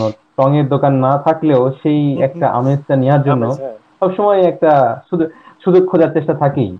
আর সেক্ষেত্রে বাইরে আসলে কমিউনিটি ইন্টারেস্ট যে ব্যাপারটা, এটা আসলে বাইরে না আসলে বোঝা যায় না, যেটা আমরা এখন বুঝি, তাই না? তো সেক্ষেত্রে আমাদের এখানেও খুব ভালো একটা কমিউনিটি আছে। আমি এতটুকু নিশ্চিত করতে পারি ভাই, আপনি ওই নর্থ মেরুতে গেলেও দেখবেন যে বাঙালি একটা কমিউনিটি আছে, বা সাউথ মেরুতে গেলেও আপনি খুঁজে পাবেন মনে হয়, যদি মানুষ থাকে সেখানে। North pole. তো মোটামুটি ইউরোপে আমি যেটা দেখলাম, আমার নেদারল্যান্ডে দেখলাম, জার্মানিতে আমি যতটুকু জানি, কিলে আমার অনেক কলিগ আছে, আমার ফ্রেন্ড আছে। তারপরে পাশাপাশি আরো আদার্স কান্ট্রি গুলো দেখলাম, যেখানে আমি গিয়েছি সেখানে দেখলাম যে বাঙালি কমিউনিটি বেশ ভালো একটা স্ট্রং একটা পজিশনে আছে, কারণ এটা পজিশন নিজের আছে। জন্যই। হুম। হ্যাঁ, পজিশন মানে এটা নিজেদের জন্য। ভাই সুন্দরভাবে বলেছেন জামিল ভাই, আমার আর আর বেশি এটা রিপিট করার কিছু নাই যে কেন আমরা বাঙালি কমিউনিটি আমাদের স্ট্রং নেটওয়ার্ক মেনটেন করতে হয়। কারণ হচ্ছে যে আমরা যে সামাজিক প্রেক্ষাপট থেকে এসেছি, সেখানে হঠাৎ করে এসে যদি কেউ বাঙালি একজন সুইডেনে এসে যদি সুইডিশদের মতো একটা ফ্যামিলিতে পড়ে যায়, তাহলে কি হবে, সে আসলে কিছুদিনের মধ্যেই খুবই হতাশায় ভোগা শুরু করবে, কারণ হচ্ছে সুইডিশদের লাইফস্টাইল আর আমাদের লাইফস্টাইল এক নয়। তো সে কারণে দেখা যায় আমার এই শহর, আমার শহরটার নাম উমিও। উমিও শহরে আসলে প্রত্যেকজন বাঙালি চেষ্টা করে যে অলিভেম নামে একটা জায়গা আছে, সেই অলিভেম কারণ হচ্ছে এটা ইউনিভার্সিটি খুব কাছাকাছি, অনেকটা বাংলাদেশের ইউনিভার্সিটি হলগুলোর মতো আর কি। কিন্তু এটা সব জায়গাতেই আছে, আমি জানি জার্মানিতে সেম সিচুয়েশন। হ্যাঁ, তো সেখানে আর কি স্টুডেন্টরা মূলত থাকে, কিন্তু স্টুডেন্টের পাশাপাশি এখানে তো আসলে স্টুডেন্টের কনসেপ্টটা ডিফারেন্ট। এখানে দেখা যায় অনেক এইজ পিপল স্টুডেন্ট তাদের ফ্যামিলি নিয়ে থাকে, পিএইচডি স্টুডেন্টরা তাদের ফ্যামিলি নিয়ে থাকে, পোস্টডক স্টুডেন্টরা তাদের ফ্যামিলি নিয়ে থাকে। তো সেখানে একটা আলাদা সিচুয়েশন আছে, সেখানে মূলত সব বাঙালিরা বেশিরভাগ থাকেন। কারণ হচ্ছে সেখানে কষ্ট কম থাকে, সেখানে অনেক ধরনের কি বলবো সুপার শপ গুলো কাছাকাছি, বিশেষ করে লিডল কাছাকাছি। কারণ এটা স্টুডেন্টদের জন্য খুব ভালো একটা সুপার শপ, এটা জামিল ভাই বুঝবেন। তো হ্যাঁ, লিডল সেক্ষেত্রে লিডল তারা, লিডল বলছেন ভাই, হ্যাঁ লিডল, হ্যাঁ জার্মান হ্যাঁ হ্যাঁ কোম্পানি। লিডল বলেছি, জার্মান কোম্পানি, হ্যাঁ। তো সেক্ষেত্রে তো সেক্ষেত্রে দেখা যায় যে অধিকাংশ বাঙালি এসেই ওই একটা নির্দিষ্ট এরিয়াতে তারা শুরু করেন, কারণ এটা স্বাভাবিক। কারণ আর সিনিয়ররা যেভাবে আছেন তারা খুবই হেল্পফুল। তারা শুরুতে ইভেন দো আমাদের এখান থেকে এয়ারপোর্টটা খুবই কাছে, ড্রাইভে যেতে 8 থেকে 10 মিনিট লাগে, তাও মনে হয় কম লাগে। তো ইভেন যদি আগে থেকে যোগাযোগ করে আসা যায় তাহলে কি কোথায় মানে থাকুক না কেন, দেখা যায় যে এয়ারপোর্ট থেকে রিসিভ নিয়েও করে যাওয়া আসেন। যায়। কিন্তু কথা হচ্ছে যে এই দায়িত্ব, হ্যাঁ রিসিভ করার জন্য। তো কিন্তু এই দায়িত্বটা হচ্ছে যারা নতুন আসছেন তাদের জন্য। আর কারণ হচ্ছে যে এখানে এদের সোসাইটিতে আসলে যেমন আমি এখন যেখানে আছি সেটা একটু ডিফারেন্ট, ওই জায়গা থেকে অনেক দূরে, বাসা নতুন বাসা নেওয়ার কারণে এখানে আসছি। কিন্তু এখানে আশেপাশে অনেক অনেক বাড়ি, অনেক মানুষ, হয়তো আমি দেখি না, খুব একটা মানুষজন দেখা যায় না। কিন্তু না, আহ, আমি যদি শুরুতে যদি আমি এখানে এসে থাকতাম তাহলে আমি হয়তোবা পাগলের মতো হয়ে যেতাম। কারণ হচ্ছে যে এখানে কারোর সাথে আমার দেখা সাক্ষাৎ হয় না, সবাই আছে ওই যে সাগরের মধ্যে আমি আছি কিন্তু পানি খাওয়ার মতো কোনো পানি নাই, বিষয়টা এরকম। এই কারণে যে আমরা কমিউনিটি যেখানে থাকি, বাঙালি কমিউনিটি, সেখানেই শুরুটা হয়, এবং সেখানে আমরা পয়লা বৈশাখ উদযাপন করি, আমরা বিজয় দিবস উদযাপন করি। আমার অনেক কিছু ভিডিও আছে, আমি গানও গিয়েছি যে যে আমি যেখানে বাংলাদেশে থাকা অবস্থায় কখনো গান গাইনি, সেখানে এখানে এসে আমি গান করেছি। মানে এটা তখন হয় কি, কেউ তো আমরা এখানে স্পেশালিস্ট না, সবাই আমরা আসি নিজেদের মনে খোরাকটা মেটানোর জন্য। তো সেক্ষেত্রে যে যেটা পারে সেভাবে আমরা উদযাপন করি। এটা খুবই ইন্টারেস্টিং একটা অভিজ্ঞতা আর কি। এটা আসলে অভিজ্ঞতাটা আমার কাছে সুখকর মনে হয়েছে। আর নিজের কমিউনিটি ছাড়া আসলে বাঁচা যায় না, এটা খুবই কঠিন ব্যাপার। এই জন্য এটা আমাদের সত্যি। নিজেদের স্বার্থে নিজেদেরকে কাজ করতে হয়, এই হচ্ছে বাস্তবতা। আমি একটু অ্যাড করি রাজীব ভাইয়ের সাথে। আরেকটা জিনিস এখানে ফ্যাক্টর কাজ করে শিওর। যে এখানে আসলে আমি যদি ইউনিভার্সিটি, যেমন আমি যে ইউনিভার্সিটি পড়ি, সেই ইউনিভার্সিটি বাঙালি ছেলে পেলে আমি চিনবো, তাই না? বাট অন্য একটা ইউনিভার্সিটি বাঙালি হুম ছেলে পেলে কিন্তু আমি চিনবো না, কারণ আমি তো ইউনিভার্সিটি পড়ি না। হুম। সেক্ষেত্রে হয় কি, কমিউনিটি গুলা ক্রিয়েট করলে হয় কি, যে আমি অন্য একটা ইউনিভার্সিটিতে রাইট। কোন কোন ছেলে আছে সেগুলো আমি চিনতে পারি। কোন ক্লাসমেট, অথবা ক্লাসমেট না বাট সেম সাবজেক্টে কোনো ছেলে মেয়ে থাকলে, অথবা কোনো ফ্রেন্ড হইলো, বড় ভাই হইলো, হুম এভাবে একটা কমিউনিটি বিল্ড হবে। এবং এটা সবচেয়ে বড় কাজ করে আমাদের হুম। আলটিমেটলি জব ক্ষেত্রে, জব জব সেক্টরে। রাইট। যখন এরকম একটা কমিউনিটি হয়ে যায়, হুম এখন শুধু ইউনিভার্সিটি অ্যালামনাই কিন্তু এখানে কাজ করে না, এন্ড কাইন্ড অফ অনেকগুলো হুম ইউনিভার্সিটি অ্যালামনেও কিন্তু কাজ করে এখানে, না যে একটা প্রোগ্রামে গেলাম, অন্য একটা হুম ইউনিভার্সিটি বড় ভাই দেখলাম যে সে একটা ভালো জায়গায় জব করতেছে, তখন তার কাছ থেকে তার প্রফেশনাল এক্সপিরিয়েন্স গুলো শেয়ার করলো আমাদের সাথে, আমরা একটা জিনিস জানতে পারলাম। তো হুম সেখান থেকে আমাদের ল্যাকিংস গুলো আমরা ফাইন্ড আউট করে আমরাও স্কিল ডেভেলপ করলাম। অথবা দেখা যাচ্ছে তার কোন একটা জব অপরচুনিটি হলো তার কোম্পানিতে, সে তার অধীনস্থ তার যে ছেলে পেলে গুলো পরিচয় আছে সেম ক্যাটাগরি সেম স্কিলের, তাদেরকে জানালো যে এরকম একটা অ্যাপ্লিকেশন হচ্ছে, তোরা অ্যাপ্লাই করতে পারিস, তাই না? সো এইটা আসলে হুম। আলটিমেটলি শুধু আমরা কৃষ্টি কালচার এবং খাওয়া দাওয়া এবং হ্যাং আউট, এগুলোর পাশাপাশি কিন্তু জব ক্ষেত্রেও একটা অ্যালামনা হিসেবে ওরা অনেক কাজ করে, বড় ফ্যাক্টর, তাই না? তো সেই ক্ষেত্রে আসলে কি বাহিরের হুম। দেশে কমিউনিটি অনেক স্ট্রং থাকতে হবে। কমিউনিটির সাথে যত আমরা ডেভেলপ হবো, কমিউনিটির সাথে যত আমরা ইনভলভ হবো, এবং কমিউনিটিকে যত ডেভেলপ করবো, ততই কিন্তু আলটিমেটলি বাইরের যতদিন আমরা থাকবো ইন ফিউচারে, ততদিন আমাদের লাইফটা আরো ইজি হয়। জামিল আচ্ছা ভাই ভাষা। অসাধারণ কথা বলেছেন। আমি এটা বলতে যাচ্ছিলাম, খুবই গুরুত্বপূর্ণ কথা। কারণ হচ্ছে যে ইউনিভার্সিটি তো ইউনিভার্সিটি, কিন্তু আমাদের ইউনিভার্সিটির বাইরেও একটা বড় লাইফ আছে, এবং এর পরবর্তীতে আমাদের বড় একটা স্টেপ থাকবে। তো সেই ক্ষেত্রে এই কমিউনিটি খুবই খুবই খুবই মানে স্ট্রং ভূমিকা রাখে, বিশেষ করে জবের ক্ষেত্রে। আমি একটা এক্সাম্পল দিতে পারি যে ইন্ডিয়ানরা সব জায়গাতে খুবই ভালো পজিশনে আছে। আমাদের ইউনিভার্সিটিতে প্রচুর ইন্ডিয়ান আমি অলরেডি পেয়েছি, ইন্ডিয়ান স্টুডেন্টকেও, মানে সরি টিচারকেও পেয়েছি। এবং আমাদের এখানে স্টুডেন্টরা আসে মাস্টার্স করার জন্য, মূলত নিজের টাকা খরচ করে। আর ইন্ডিয়ানরা আসে দেখা যাচ্ছে পিএইচডি করতে, পোস্টডক করতে, এমনকি টিচার হয়ে আসে।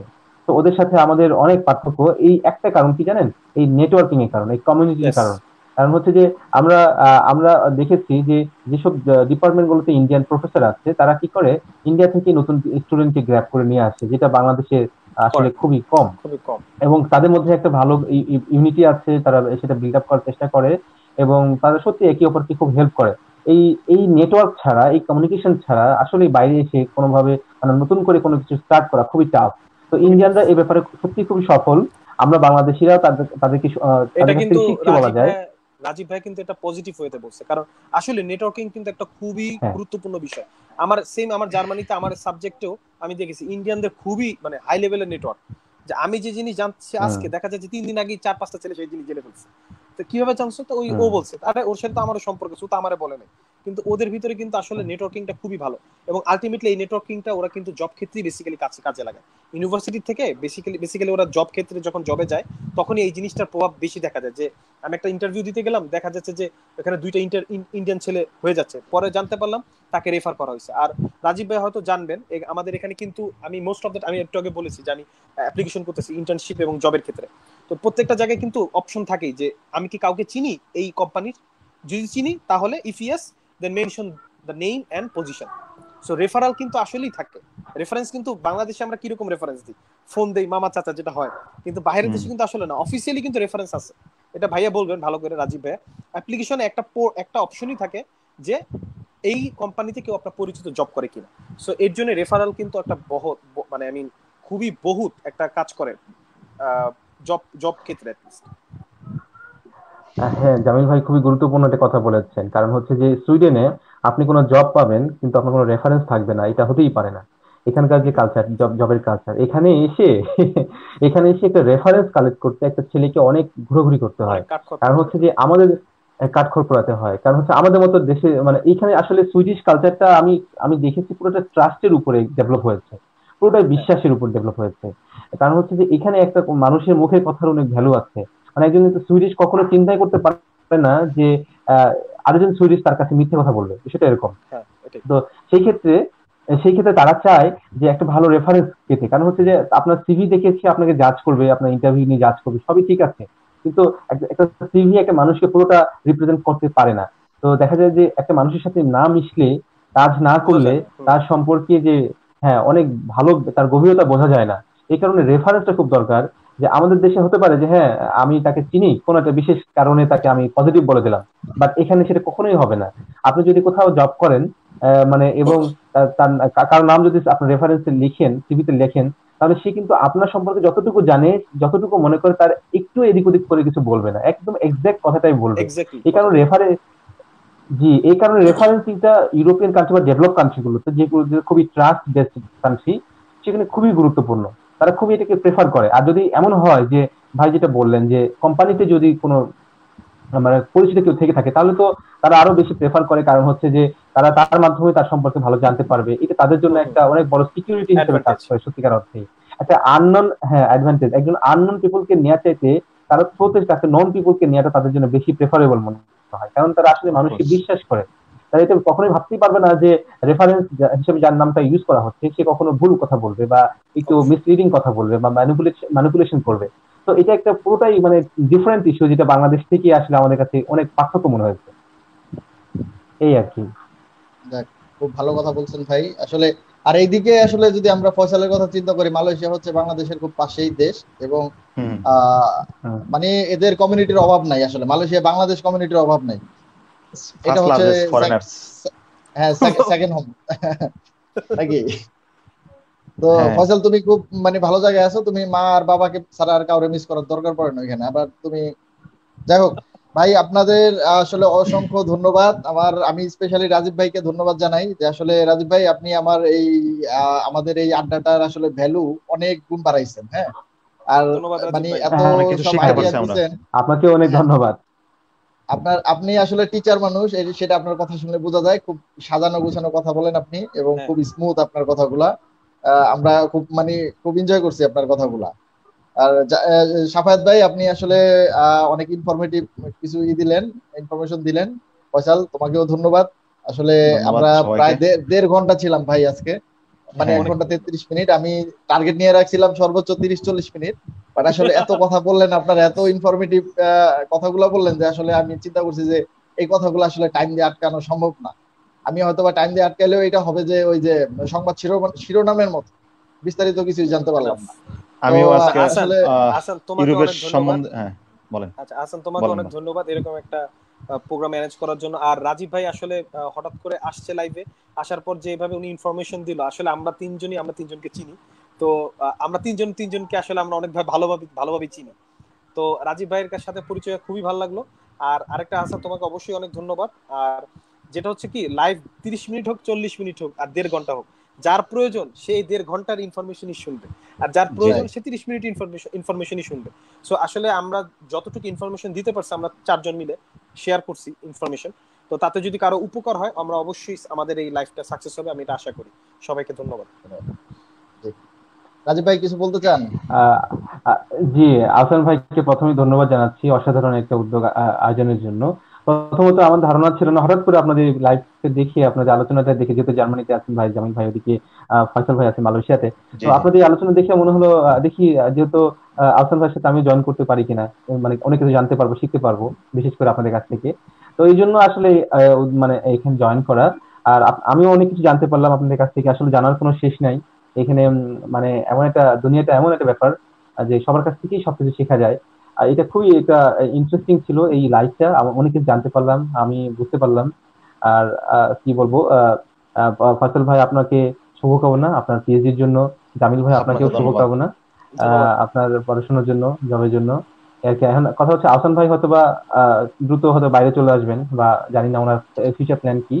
তো আমি দুঃখিত যে আমার মাঝখানে ইন্টারাপশনের জন্য, বিকজ আমি রেডি ছিলাম না আসলে, আমার ফোনে চার্জ ছিল না, সবকিছু মিলে একটা হযবরল সিচুয়েশন দাঁড়িয়ে গিয়েছে আর কি। সবাইকে আন্তরিক ধন্যবাদ আমার পক্ষ থেকে। আপনাদের সাথে পরিচিত হয়ে খুব ভালো লাগলো, খুবই ভালো লাগলো, অনেক কিছু জানতে পারলাম। আপনাদের সবাইকে ধন্যবাদ সবাইকে। আমি এখন এন্ড করতেছি, ব্রডকাস্টটা ডিসকানেক্ট করলাম। থ্যাংক ইউ সবাইকে। হ্যাঁ, আল্লাহ হাফেজ।